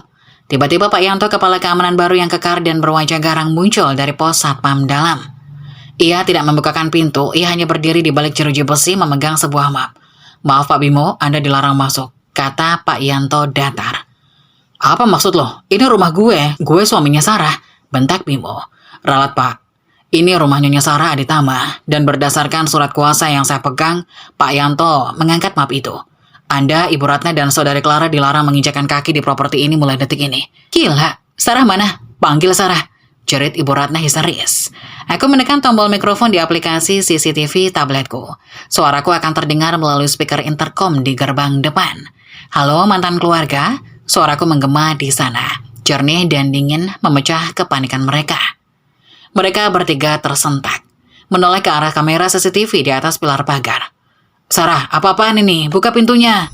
Panas di sini, teriak Bimo. Pintunya tidak akan pernah terbuka lagi untuk kalian, Mas. Jawabku tenang dari balik layar tablet di kamar VVIP yang sejuk. Barang-barang kalian sudah di luar. Kantong plastik hitam itu baju-bajumu. Koper itu punya ibumu dan Clara. Kosmetik murahmu itu ada di kardus mie instan. Sarah, kamu gila ya? Aku baru saja punya anak. Aku ayahnya. Kamu bukan ayahnya. Kamu cuma donor sperma yang mahal dan mengecewakan. Surat gugatan cerai sudah dikirim ke kantor pengacaramu. Dan Bimo, aku memberi jeda dramatis. Selamat menikmati tagihan renovasi dari Jerry, karena kamu tidak punya rumah untuk direnovasi dan tidak punya uang untuk membayarnya. Semoga trotoar itu cukup nyaman untuk tidur siang. Aku mematikan mikrofon. Di layar, aku melihat Ibu Ratna jatuh terduduk di aspal, menangis meraung-raung memeluk kopernya. Clara sibuk memunguti lipstiknya yang bercacaran, dan Bimo, dia hanya berdiri mematung menatap kamera CCTV dengan tatapan kosong seorang pria yang baru sadar bahwa dia telah kehilangan surga demi neraka yang dia ciptakan sendiri. Aku menutup tablet. Pintu kamar rawat inap terbuka. Seorang perawat masuk membawa 2 bayi mungil dalam boks kaca. Waktunya menyusui Ibu Sarah, kata perawat itu ramah. Aku tersenyum. Mari, sini sayang, rumah kita sudah bersih, benar-benar bersih. 5 hari telah berlalu sejak operasi pengusiran itu. 5 hari yang kuhabiskan dalam ketenangan absolut di kamar presidential suite rumah sakit, ditemani oleh 2 malaikat kecilku, Arjuna dan Sri Kandi. Selama 5 hari itu pula, ponselku tidak berhenti bergetar. Ada 142 panggilan tak terjawab dari Bimo. Ada 58 pesan suara dari Ibu Ratna yang isinya bervariasi dari memohon, memaki, hingga mengutuk. Ada 12 pesan teks dari Clara yang menanyakan di mana letak skincare mahalnya yang hilang. Aku tidak memblokir mereka, belum. Aku membiarkan notifikasi itu masuk sebagai hiburan di sela-sela waktu menyusui. Mendengar suara panik mereka adalah terapi pasca melahirkan terbaik yang pernah ada. Pagi ini, dokter mengizinkanku pulang. Bukan dengan taksi online Apak seperti saat berangkat. Kali ini, Pak Handoko mengirimkan jemputan khusus. Sebuah Alphard hitam mengkilap dengan sopir berseragam, dikawal oleh satu mobil patwal sewaan di belakangnya. Nyonya Sarah, semua sudah siap, kata sopir itu sambil membukakan pintu geser otomatis. Aku masuk perlahan, menggendong Aruna, sementara suster pendamping menggendong Sri Kandi. AC mobil terasa sejuk. Jok kulitnya empuk dan beraroma lavender, sangat berbeda dengan perjalanan neraka 5 hari lalu. Jalan Pak, ke rumah saya, rumah Aditama, perintahku. Perjalanan dari rumah sakit menuju Menteng memakan waktu 30 menit. Sepanjang jalan, aku menatap jalanan Jakarta yang macet. Dulu, aku sering merasa sesak melihat kemacetan ini, memikirkan tagihan kartu kredit Bimo atau rengekan Ibu Ratna. Sekarang, macet ini terasa indah, karena aku tahu di ujung perjalanan ini tidak ada lagi benalu yang menungguku. Mobil berbelok masuk ke jalan komplek perumahanku. Jantungku berdersir pelan, bukan takut tapi antisipasi. Dari kejauhan aku melihat gerbang hitam rumahku yang tinggi. Dan di sana seperti onggokan sampah yang lupa diangkut dinas kebersihan, 3 sosok manusia sedang duduk di trotoar. Itu mereka, Bimo, Ibu Ratna, dan Clara. Mereka terlihat hancur. Bimo masih mengenakan kemeja yang sama dengan hari aku melahirkan. Kemeja yang kini kusut, bernoda keringat, dan kancingnya terbuka satu. Rambutnya yang biasa klimis kini acak-acakan. Wajahnya ditumbuhi berawak kasar yang tidak terawat. Ibu Ratna duduk di atas koper Louis Vuitton-nya yang mahal, memayungi kepalanya dengan koran bekas. Wajahnya kusam tanpa makeup, matanya bengkak. Daster sutranya terlihat kotor di bagian bawah karena menyapu debu jalanan. Clara, dia duduk memeluk lutut, sibuk dengan ponselnya. Satu-satunya harta yang masih dia miliki, mungkin sedang mencari mangsa baru di aplikasi kencan. Begitu mereka melihat mobil Alphard itu mendekat, Bimo langsung berdiri. Matanya liar, ia mengenali plat nomor mobil kantor Pak Handoko. Itu Sarah, teriak Bimo serak. Ia berlari ke tengah jalan, merentangkan tangan untuk menghadang mobil. Berhenti Sar, ini Bimo. Sopirku menekan rem perlahan. Mobil patwal di belakang membunyikan sirine singkat. Aku menurunkan kaca jendela mobil tepat 10 cm. Cukup untuk mataku melihat mereka dan suara mereka masuk. Tapi tidak cukup untuk tangan kotor mereka menyentuhku. Bimo menempelkan wajahnya ke kaca. Bawa asam keringat dan rokok murah menyeruak masuk. Sarah, buka pintunya. Ya Tuhan, Sar, kamu tega banget sama suami. Raung mereka. Air mata dan ingus bercampur di wajah mereka. Lihat aku tidur di masjid kompleks selama 5 hari. Aku diusir satpam, aku suamimu, Sar. Mantan suami, koreksiku dingin dari balik kaca gelap. Belum ketuk palu, kita masih suami istri. Dan itu, matanya melirik bayi di gendonganku. Itu anakku, itu darah dagingku. Aku punya hak asasi untuk melihat anakku. Hak? Aku tertawa kecil. Hak itu ada harganya, Mas, dan kamu sudah menjual hakmu seharga 1 malam dengan sepupumu itu. Ibu Ratna ikut berlari mendekat, mendorong Bimo. Wajahnya memelas. Topeng bangsawannya sudah luntur total. Sarah, nak, ibu minta maaf. Ibu hilaf. Ibu janji gak akan minta macam-macam lagi. Tolong, bukakan gerbang. Ibu sudah tua, masuk angin tidur di luar. Cucu ibu butuh neneknya. Cucu ibu? Bukannya ibu bilang kalau aku hamil aku cuma gumpalan daging yang menyusahkan. Dan bukannya ibu mau mengirimku ke rumah sakit jiwa supaya bisa menguasai rumah ini? Wajah Ibu Ratna pucat pasi. Ya sadar aku tahu semuanya. Itu cuma bercanda. Sumpah, Sar. Kilanya panik. Clara juga bercanda kan waktu dia masukin obat tidur ke makananku? Aku menatap Clara yang berdiri di belakang mereka. Gadis itu tidak berani menatap mataku. Aku tahu ia bisa dipidana. Dengar baik-baik, kataku menaikkan volume suaraku sedikit agar terdengar jelas. Di tangan pengacaraku, sudah ada bukti rekaman CCTV rencana pembunuhan berencana dan penipuan. Jika kalian masih berdiri di depan gerbang ini dalam waktu 10 menit, mobil patwal di belakang akan mengangkut kalian ke kantor polisi. Pilihan ada di tangan kalian, pergi sekarang dan jadi gelandangan bebas atau masuk penjara hari ini juga. Bimo mundur selangkah. Ancaman penjara membuatnya gemetar. Ia tahu aku tidak pernah menggertak soal hukum. Tapi Jari ngejar-ngejar aku, Sar. Teriak Bimo putus asa. Dia bawa preman. Dia mau motong jari aku kalau nggak bayar 1 miliar. Tolong pinjami aku uang, Sar. Aku ganti nanti. Itu urusan dengan krediturmu, Tuan Direktur, jawabku sinis. Aku menekan tombol intercom ke sopir. Jalan, Pak, masuk ke dalam, jangan berhenti. Kaca jendela naik perlahan, menutup akses mereka selamanya. Mobil bergerak maju, gerbang besi otomatis terbuka lebar menyambutku. Lalu tertutup rapat tepat di depan hidung Bimo yang menggedor-gedor pagar dengan kepala tangan. Klik, pagar terkunci. Aku menghela napas panjang. Rasanya seperti melepaskan ransel berisi batu seberat 1 ton. Rumahku menyambut dalam keheningan. Tidak ada suara TV sinetron Ibu Ratna, tidak ada bau rokok Bimo, tidak ada bau parfum vanila Clara. Hanya ada bau samar semen dan debu dari kamar utama yang hancur. Aku berjalan masuk melewati ruang tengah yang kosong. Mataku tertuju pada pintu kamar utama yang terbuka lebar. Di sana pemandangan kehancuran itu terlihat artistik. Lantai marmer yang terbongkar, dinding yang bobrok separuh, dan kabel-kabel yang menjuntai. Kamar itu seperti medan perang. Indah, bisikku. Ini bukan reruntuhan, ini adalah kanvas kosong. Tanda bahwa aku bisa membangun ulang hidupku dari nol, tanpa fondasi rapuh bernama pernikahan. Aku membawa bayi-bayiku ke kamar anak di lantai 2. Kamar yang dulu direncanakan Clara untuk jadi gudang tasnya. Kini kamar itu bercat pastel lembut, penuh dengan mainan dan ranjang bayi yang hangat. Aku meletakkan Arjuna dan Sri Kandi di box bayi mereka. Mereka tidur pulas, tidak tahu bahwa di luar sana ayah dan nenek mereka sedang mengais sisa harga diri di aspal. Ponselku bergetar lagi. Sebuah notifikasi dari aplikasi mobile banking. Notifikasi percobaan akses gagal 3 kali. Akun Bimo Anggoro diblokir permanen. Dan satu pesan masuk dari Pak Handoko. Isi, Nyonya, jadi si kontraktor baru saja menghubungi kantor saya. Dia menanyakan alamat KTP Bimo untuk penagihan debt collector. Apakah boleh saya berikan alamat kos-kosan lama Bimo yang dia pakai sebelum menikah dengan Nyonya? Aku tersenyum tipis. Berikan, Pak, dan beritahu Jari Bimo suka lari. Jadi sebaiknya dia kirim orang yang kakinya cepat. Aku meletakkan ponselku di meja. Sore itu matahari terbenam dengan warna jingga yang sempurna. Aku duduk di kursi goyang sambil menyusui Sri Kandi. Rumah ini sunyi, banyak orang takut pada kesunyian. Mereka bilang rumah besar tanpa suami itu sepi. Mereka salah, kesunyian itu bukan sepi. Ini adalah kemerdekaan. Dan untuk pertama kalinya dalam 3 bulan, aku merasa benar-benar pulang. Gang sempit di daerah Tambora itu lebarnya tidak lebih dari 1 meter. Cahaya matahari nyaris tidak menyentuh tanah karena terhalang jemuran pakaian dalam kumal yang menggantung semrawut di kabel listrik.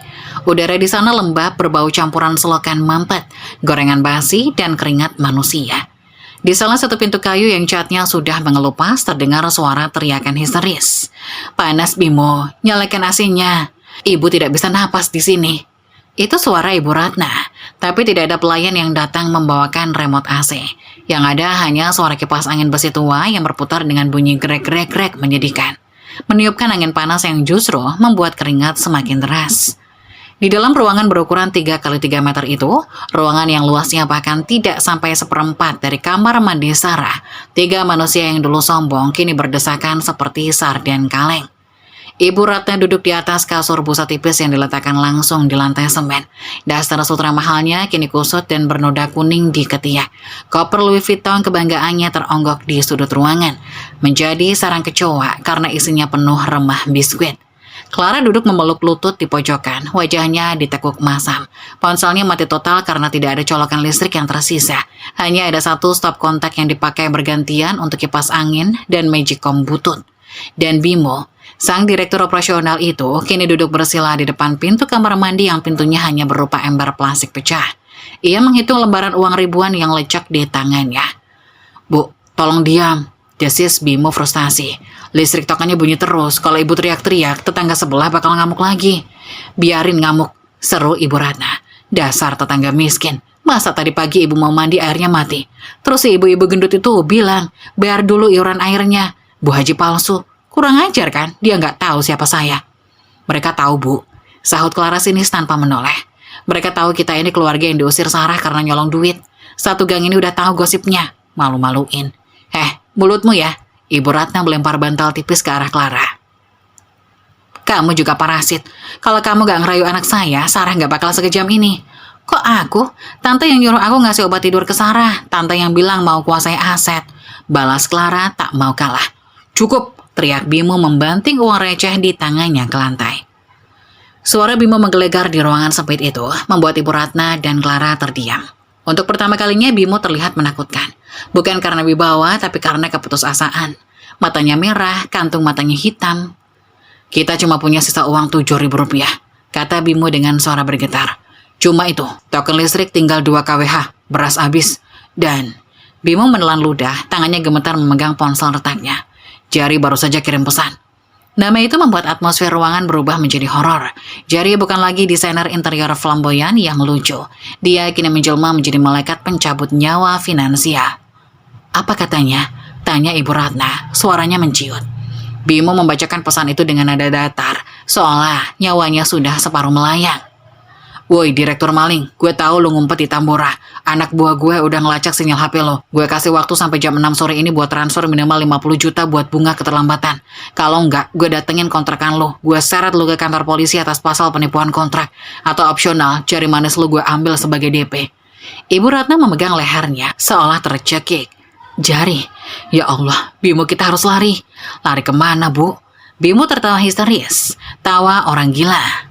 "KTP ku sudah di blacklist di semua bank, kartu kreditku mati, nama kita sudah hancur di grup WhatsApp keluarga besar gara-gara surat cinta dari pengacara Sarah. Paman Hari bahkan memblokir nomor kita." Bimo menatap ibunya dengan tatapan nanar. "Satu-satunya aset yang bisa kita jual cuma cincin kawin ibu yang ibu sembunyikan di BH itu. Mana, sini." Bimo merangsek maju ke arah ibunya. "Enggak, jangan."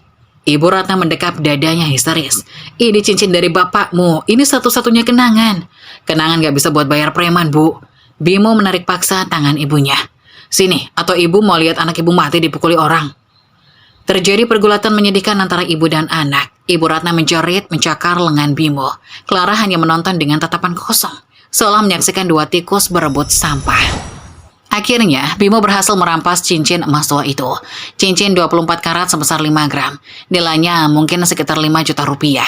Jauh dari cukup untuk membayar Jari, tapi cukup untuk membeli tiket bus kabur keluar kota atau menyambung hidup seminggu lagi. "Dasar anak durhaka, kamu rampok ibumu sendiri," ratap Ibu Ratna, menangis, meringkuk di kasur bau apek. Bimo tidak peduli, ia menggenggam cincin itu erat-erat. "Aku pergi ke pasar loak. Clara, kamu jaga ibu, jangan kemana-mana." Bimo membanting pintu kayu rapuh itu hingga engselnya berderit. Sepeninggal Bimo, keheningan kembali menyelimuti kontrakan panas itu. Hanya ada isak tangis Ibu Ratna dan dengungan lalat yang mengerubungi sisa bungkus nasi padang kemarin sore. Clara menatap Ibu Ratna dengan tatapan menilai. Selama ini, ia menempel pada Bimo karena uang. Sekarang, uangnya habis. Tapi ia melihat sesuatu di sudut ruangan. Tas Louis Vuitton Ibu Ratna. Meskipun kotor, itu adalah tas asli, otentik. Clara tahu karena dia yang menemani Ibu Ratna membelinya pakai kartu kredit Sarah tahun lalu. Harga jual pre-love-nya masih bisa tembus 10 atau 15 juta rupiah jika dijual cepat ke pedagang tas bekas. Bimo bodoh, dia mengambil cincin emas 5 juta tapi meninggalkan tas 15 juta. Clara berdiri perlahan. "Tante," panggil Clara lembut, kembali memasang topeng manisnya. Ibu Ratna menoleh, matanya sembab. "Apa? Mau minta makan?" "Gak ada." "Bukan, Tante. Aku kasihan lihat Tante kepanasan. Haus kan?" Clara mengambil gelas plastik berisi air keran yang dimasak setengah matang. Ibu Ratna yang kehausan langsung menyambar gelas itu dan meminumnya rakus. "Tante istirahat aja tidur, biar aku yang jagain pintu. Takut ada preman Jari datang," kata Clara. Ibu Ratna yang lelah fisik dan mental setelah bergulat dengan anaknya sendiri akhirnya menurut. Ia membaringkan tubuh tuanya di kasur tipis, membelakangi Clara. Tak lama kemudian, dengkuran halusnya terdengar. Begitu Ibu Ratna terlelap, Clara bergerak cepat. Ia tidak membangunkan Ibu Ratna, ia berjalan jinjit menuju tas Louis Vuitton itu. Dengan hati-hati ia menuangkan isi tas itu ke lantai. Baju kotor, celana dalam, dan foto keluarga usang. Lalu ia mengambil sisa uang 70.000 yang tadi dibanting Bimo di lantai. Clara menatap punggung Ibu Ratna sekilas. Tidak ada rasa kasihan, hanya ada hukum rimba. "Sorry ya Tan, aku masih muda, aku cantik. Aku gak pantas mati konyol di sini bareng kalian," bisik Clara. Ia mengambil spidol dari dalam tasnya dan menulis pesan singkat di dinding kontrakan yang kusam. "Aku pergi, jangan cari aku. Tasnya aku bawa sebagai gaji selama jadi babu kalian. Tasnya aku bawa sebagai gaji selama jadi babu kalian. Bye, keluarga miskin." Clara keluar dari kontrakan itu, menutup pintu rapat-rapat. Ia berjalan cepat menembus gang sempit. menutupi wajahnya dengan masker menuju jalan raya. Di kepalanya hanya ada satu rencana, jual tas ini, beli tiket ke Bali, dan cari bule kaya baru. Matahari mulai terbenam di Tambora. Di dalam kontrakan petak itu, Ibu Ratna tertidur sendirian. Ia belum sadar bahwa saat ia bangun nanti, ia tidak lagi kehilangan rumah, anak, dan menantu. Ia juga telah kehilangan satu-satunya sekutu yang tersisa. Dan Bimo sedang berjalan pulang dari pasar loak dengan uang 5 juta di saku. Tidak menyadari bahwa di rumah kontrakannya, bencana baru sudah menunggu. Dan yang lebih parah di ujung gang, sebuah mobil hitam bertuliskan Jari Interior and Debt Collector baru saja parkir. Mereka telah menemukan lubang tikus itu. Matahari sore di Tambora terasa seperti oven raksasa yang memanggang harapan. Bimo berjalan cepat menyusuri gang sempit itu. Tangannya mencengkeram erat uang 5 juta rupiah hasil penjualan cincin kawin ibunya di pasar loak. Uang itu terasa panas, seolah membakar kulitnya. Di tangan kirinya, ia menenteng 2 bungkus nasi padang murah, lauk telur dadar tanpa rendang. Setidaknya kita bisa makan, dan uang ini bisa buat DP kabur ke terminal. Gumam Bimo mencoba menyemangati dirinya sendiri. Namun langkah kakinya terhenti mendadak di ujung gang. Di depan pintu kontrakannya yang rapuh, 2 sosok pria berbadan kekar dengan jaket kulit hitam sedang berdiri bersandar di tembok. Mereka merokok, membuang puntungnya sembarangan ke selokan. Satu pria botak dengan tato naga di leher menoleh. Ia mengenali Bimo. Nah, ini dia sang direktur. Siapa pria itu? Jantung Bimo mencelos, itu anak buah Cherry. Bimo segera berbalik lari, tapi dari belakang 2 pria lain muncul menutup jalan. Ia terkepung. Mau kemana, bos? Pak Jari titip salam, katanya bunga keterlambatan hari ini belum masuk, kata pria botak itu sambil melangkah maju. Pintu kontrakan terbuka kasar. Ibu Ratna muncul dengan wajah sembab dan rambut acak-acakan. Bimo, tolong ibu. Mereka... Belum sempat Ibu Ratna selesai bicara, pria botak itu mendorong bahu Bimo hingga terjerembab ke tanah becek. Nasi bungkus di tangannya jatuh, isinya berhamburan bercampur lumpur. Mana duitnya? Bimo gemetar, ia mencoba menyembunyikan uang 5 juta di sakunya. Saya nggak punya uang bang, sumpah saya baru dipecat. Bohong. Pria itu menendang perut Bimo. Bimo mengerang kesakitan. Geledah, perintah si botak. Anak buahnya dengan kasar merogoh saku Bimo. Mereka menemukan gulungan uang 5 juta itu. Wah, lumayan 5 juta. Pas buat bayar bensin kami ke sini, kata si botak sambil tertawa menampar-nampar pipi Bimo dengan uang itu. Tapi ini belum cukup buat nutup utang renovasi 1 miliar loh. Ini baru harian, bos. Itu uang buat makan ibu saya. Tolong. Makan? Lu makan tuh nasi yang jatuh. Di ambang pintu Ibu Ratna menangis histeris. Jangan sakiti anak saya. Ambil saja tas saya di dalam, tas Louis Vuitton. Asli, harganya 15 juta. Si botak melirik ke dalam kontrakan. Tas? Coba cek. Setelah satu preman masuk ke dalam, lalu keluar lagi dengan tangan kosong. Kosong bang, gak ada tas, cuma ada baju kotor sama tulisan di tembok. Hah? Ibu Ratna terbelalak. Ia berlari masuk ke dalam. Detik berikutnya terdengar jeritan pilu yang menyayat hati dari dalam kontrakan. Clara, dasar maling, kembalikan tasku. Ibu Ratna keluar lagi. Wajahnya pucat pasi seperti mayat. Ia menatap Bimo dengan tatapan kosong. Tasnya hilang. Clara kabur, dia bawa tasnya. Dunia Bimo runtuh 2 kali lipat. Uang 5 juta dirampas preman. Tas 15 juta dibawa lari pelakor. Dengar ya, kata si botak, mencengkram kerah baju Bimo. Pak Jari kasih waktu 3 hari lagi. Kalau nggak ada pelunasan minimal 100 juta, kami balik lagi. Dan kali ini kami nggak cuma ambil duit, kami akan ambil ginjalmu. Mereka pergi, meninggalkan Bimo yang terkapar di tanah berlumpur dan Ibu Ratna yang meraung-raung meratapi tasnya. Namun, penderitaan hari itu belum selesai. Sebuah sepeda motor kurir, kali ini kurir resmi berseragam oranye, berhenti tepat di depan mereka yang masih menangis. Permisi, apa benar ini alamat saudara Bimo Anggoro? Tanya kurir itu sopan, kontras dengan kekerasan barusan. Bimo mendongak, matanya bengkak. Saya, ada kiriman dokumen hukum tercatat, harap tanda tangan di sini. Bimo dengan tangan gemetar menandatangani resi itu. Kurir itu menyerahkan sebuah amplop tebal berlogo kantor hukum Handoko and Partners. Amplop itu terasa berat, lebih berat dari dosa-dosanya. Ibu Ratna merangkak mendekat. Apa itu, Mo? Uang pesangon dari Sarah? Tanyanya penuh harap. Delusinya masih belum hilang. Bimo merobek amplop itu dengan kasar. Di dalamnya bukan uang, melainkan tumpukan kertas putih dengan kop surat resmi pengadilan. Judul dokumen itu tertulis dengan huruf kapital tebal, Gugatan Perbuatan Melawan Hukum atau PMH, dan ganti rugi material. Bimo membaca baris demi baris dengan mata terbelalak, napasnya tercekat. Penggugat Sarah Aditama, tergugat 1 Bimo Anggoro, tergugat 2 Ratnasari. Dalil gugatan 1. Penggelapan dana perusahaan. Tergugat 1 Bimo terbukti menggunakan kartu kredit perusahaan untuk kepentingan pribadi, pembelian tas, perhiasan, dan biaya hotel selingkuhan selama 3 tahun. Total kerugian 850 juta rupiah. Kedua, pencurian aset pribadi. Tergugat 2, Ratna, dan tergugat 1 terbukti mengambil perhiasan milik penggugat tanpa izin, nilai taksiran 200 juta rupiah. Ketiga, Wan Prestasi kontrak renovasi.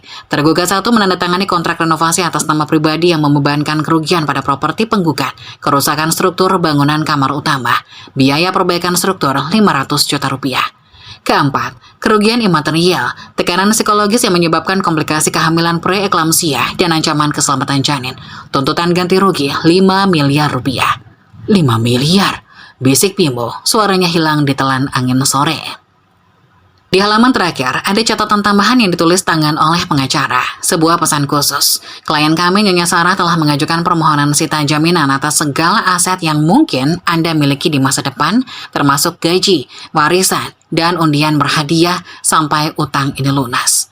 Bimo menjatuhkan kertas-kertas itu ke tanah becek. Mereka tidak hanya miskin sekarang, mereka sudah dimiskinkan sampai ke masa depan. Bahkan jika Bimo bekerja seumur hidup, sebagai kuli panggul, gajinya akan langsung dipotong otomatis oleh pengadilan. Bimo, apa itu artinya? Tanya Ibu Ratna mengguncang bahu anaknya. Kita dapat uang berapa? Bimo menoleh perlahan. Ia tertawa, tawa yang kering, hampa, dan mengerikan. Kita nggak dapat uang, Bu. Kita dapat neraka. Bimo menunjuk kertas-kertas basah itu. Sarah menuntut kita ganti rugi 6,5 miliar. Kita budak utang, Bu, seumur hidup. Ibu Ratna membelalakan mata. Mulutnya terbuka, tapi tidak ada suara yang keluar. Bruk. Ibu Ratna pingsan untuk kedua kalinya hari ini. Kali ini bukan sandiwara. Tubuh tuanya ambruk di atas lumpur gang Tambora, di samping nasi bungkus yang berserakan. Bimo tidak menolongnya, ia tak punya tenaga. Ia hanya duduk bersila di samping tubuh ibunya, menatap langit senja yang mulai gelap. Di kepalanya ia membayangkan Sarah yang sedang duduk di balkon penthouse atau rumah mewahnya, minum teh hangat sambil menimang bayi mereka. Sarah tidak perlu memukul mereka. Sarah tidak perlu menyewa preman seperti Jari. Sarah cukup menggunakan selembar kertas dan tanda tangan untuk mematahkan tulang punggung kehidupan mereka selamanya. Hebat kamu, Sarah. Gumam Bimo, air mata menetes membasahi pipinya yang lebam. Kamu benar-benar ratu, dan aku cuma debu di sepatumu. Malam itu, di kontrakan petak yang gelap tanpa listrik karena token habis, Bimo dan Ibu Ratna tidur berpelukan dalam ketakutan dan kelaparan. Mereka menunggu pagi, tapi mereka tahu matahari tidak akan pernah terbit lagi untuk nasib mereka. 2 tahun kemudian, lobi Grand Aditama Tower di kawasan SCBD Jakarta tampak berkilauan di bawah sorotan lampu chandelier raksasa. Lantai marmer yang dipoles sempurna memantulkan bayangan para tamu undangan, sosialita, pejabat, dan taipan properti yang hadir dalam acara peresmian gedung pencakar langit terbaru itu. Di tengah kerumunan, seorang wanita berdiri dengan anggun menjadi pusat gravitasi ruangan, Sarah Aditama. Tidak ada lagi jejak gajah bengkak yang dulu dihina di meja makan. Wanita berusia 34 tahun itu kini tampak memukau. Tubuhnya ramping dan kencang berkat gym pribadi dan diet ketat pasca melahirkan. Kulit wajahnya yang dulu kusam dan berjerawat kini bersinar sehat, glowing alami. Hasil perawatan rutin di klinik estetika terbaik di Seoul. Ia mengenakan gaun malam sutra berwarna emerald green yang membalut tubuhnya dengan sempurna, memperlihatkan leher jenjangnya yang kini dihiasi kalung berlian Cartier asli, bukan curian. Di sampingnya, 2 balita menggemaskan, Arjuna dan Sri Kandi, berlarian kecil dengan setelan jas mini dan gaun pesta. Mereka tertawa lepas, dikelilingi oleh 2 neni berseragam rapi yang sigap menjaga. Selamat Bu Sarah, sapa seorang investor asing sambil menyelami tangannya. Gedung ini mahakarya, keuntungan kuartal ini luar biasa. Terima kasih, jawab Sarah dengan senyum percaya diri. Bahasa Inggrisnya fasih dan wibawa. Ini semua demi masa depan anak-anak saya, Mrs. Lee. Flash kamera wartawan menyambar-nyambar, mengabadikan momen kejayaan sang ratu properti yang berhasil bangkit dari isu perceraian dan mengambil alih kendali penuh perusahaan ayahnya. Di sudut lobi yang jauh di dekat pintu toilet umum, seorang pria berseragam cleaning service berwarna biru kusam sedang mengepel lantai. Ia menunduk dalam-dalam. Topi kerjanya ditarik menutupi wajah, namun matanya tak bisa menahan diri untuk tidak mencuri pandang ke arah panggung utama. Itu Bimo. Mantan direktur operasional yang dulu gagah dengan jas Armani, kini memegang kain pel bau apek. Wajahnya terlihat 10 tahun lebih tua, garis-garis keras menghiasi dahinya. Kulitnya terbakar matahari karena sempat bekerja sebagai kuli bangunan sebelum akhirnya diterima di sini sebagai petugas kebersihan outsourcing. Bimo menatap Sarah yang tertawa bahagia, hatinya seperti diremas tangan tak kasat mata. Ponsel butut di saku celananya bergetar. Notifikasi SMS masuk. Itu adalah notifikasi otomatis dari bank tempat penggajiannya. Gaji bulan ini telah dikreditkan 4.500.000. Potongan otomatis putusan pengadilan nomor 224 garis miring PDTG garis miring 2020. Rp3.150.000. Sisa saldo Anda Rp1.350.000. Bimo menatap layar itu dengan mata berkaca-kaca. 70%, sesuai putusan pengadilan atas gugaan perdata Sarah 2 tahun lalu. 70% dari setiap penghasilan legal yang diterima Bimo, dimanapun ia bekerja, akan dipotong otomatis oleh sistem perbankan untuk mencicil utang 6,5 miliar rupiah. Bimo bukan lagi manusia merdeka, dia adalah mesin ATM berjalan milik Sarah.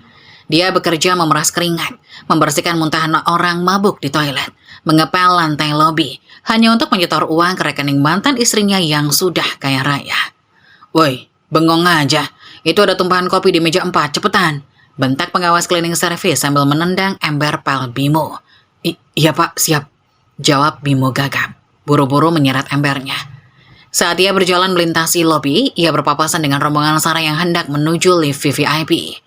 Wangi parfum Sarah, aroma rose and oud yang mewah, menusuk hidung Bimo, mengingatkannya pada aroma kamar tidur mereka yang dulu ia tinggalkan demi parfum vanila murah Clara. Sarah berhenti sejenak. Ia menoleh, mata mereka bertemu. Bimo membeku, ia ingin menyapa, ia ingin berteriak. Sar, ini aku, tolong aku. Tapi lidahnya keluh. Rasa malu yang begitu besar membungkamnya. Ia hanya petugas kebersihan dekil di hadapan pemilik gedung. Sarah menatapnya, tatapannya bukan benci, bukan marah, tatapannya kosong, seperti menatap noda kecil di lantai marmer yang sudah dibersihkan. Tak berarti. Sarah membuang muka, lalu kembali tersenyum pada anak-anaknya.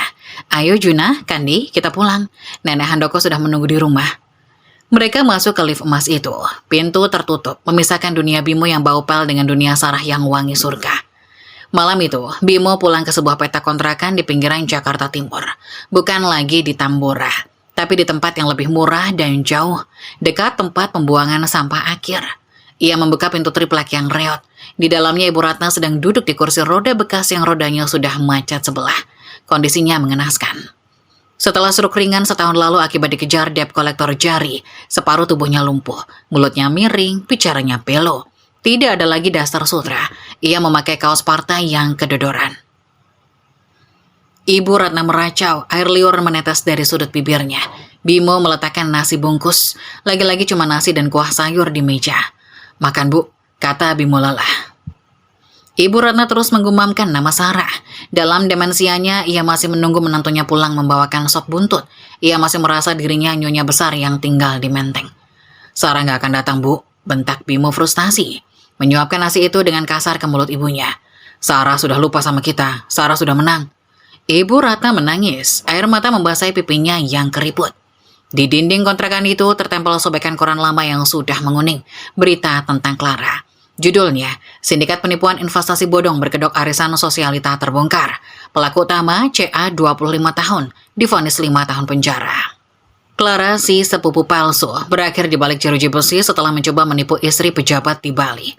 Karma tidak butuh waktu lama untuk memakan mangsanya. Bimo menatap sobekan koran itu, lalu menatap ibunya yang lumpuh, lalu menatap tangannya yang kasar dan kapalan.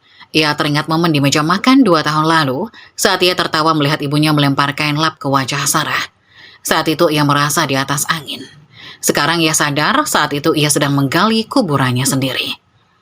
Bimo mengambil ponselnya, membuka galeri foto lama yang masih ia simpan. Foto Sarah saat hamil tua, bengkak dan kusam, tersenyum tulus sambil memegang tespek garis 2. Wanita yang ia sebut gajah bengkak itu adalah satu-satunya wanita yang pernah tulus mencintainya tanpa syarat. Wanita yang memberinya rumah, jabatan, dan harga diri. Dan ia membuangnya demi sampah. Maafkan aku, Sarah. Bisik Bimo menangis dalam kegelapan kontrakannya yang pengap. Tapi tidak ada yang mendengar. Di penthouse mewahnya, Sarah sedang membacakan dongeng tidur untuk Arjuna dan Sri Kandi. Dongeng tentang seekor angsa yang dulu dianggap itik buruk rupa. Namun akhirnya terbang tinggi meninggalkan kolam lumpur yang kotor. Sarah menutup buku dongeng itu, mencium kening anak-anaknya, lalu berjalan ke balkon. Ia menatap langit malam Jakarta yang penuh bintang. Ia menyesap wine mahal di tangannya. Permainan selesai, bisiknya pada angin malam. Ia telah menghancurkan mereka tanpa menyentuh mereka. Ia telah memenangkan segalanya tanpa kehilangan jiwanya. Sarah Aditama tersenyum. Senyum paling cantik yang paling mematikan dan paling mahal di seluruh Jakarta. Tamat.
Nah,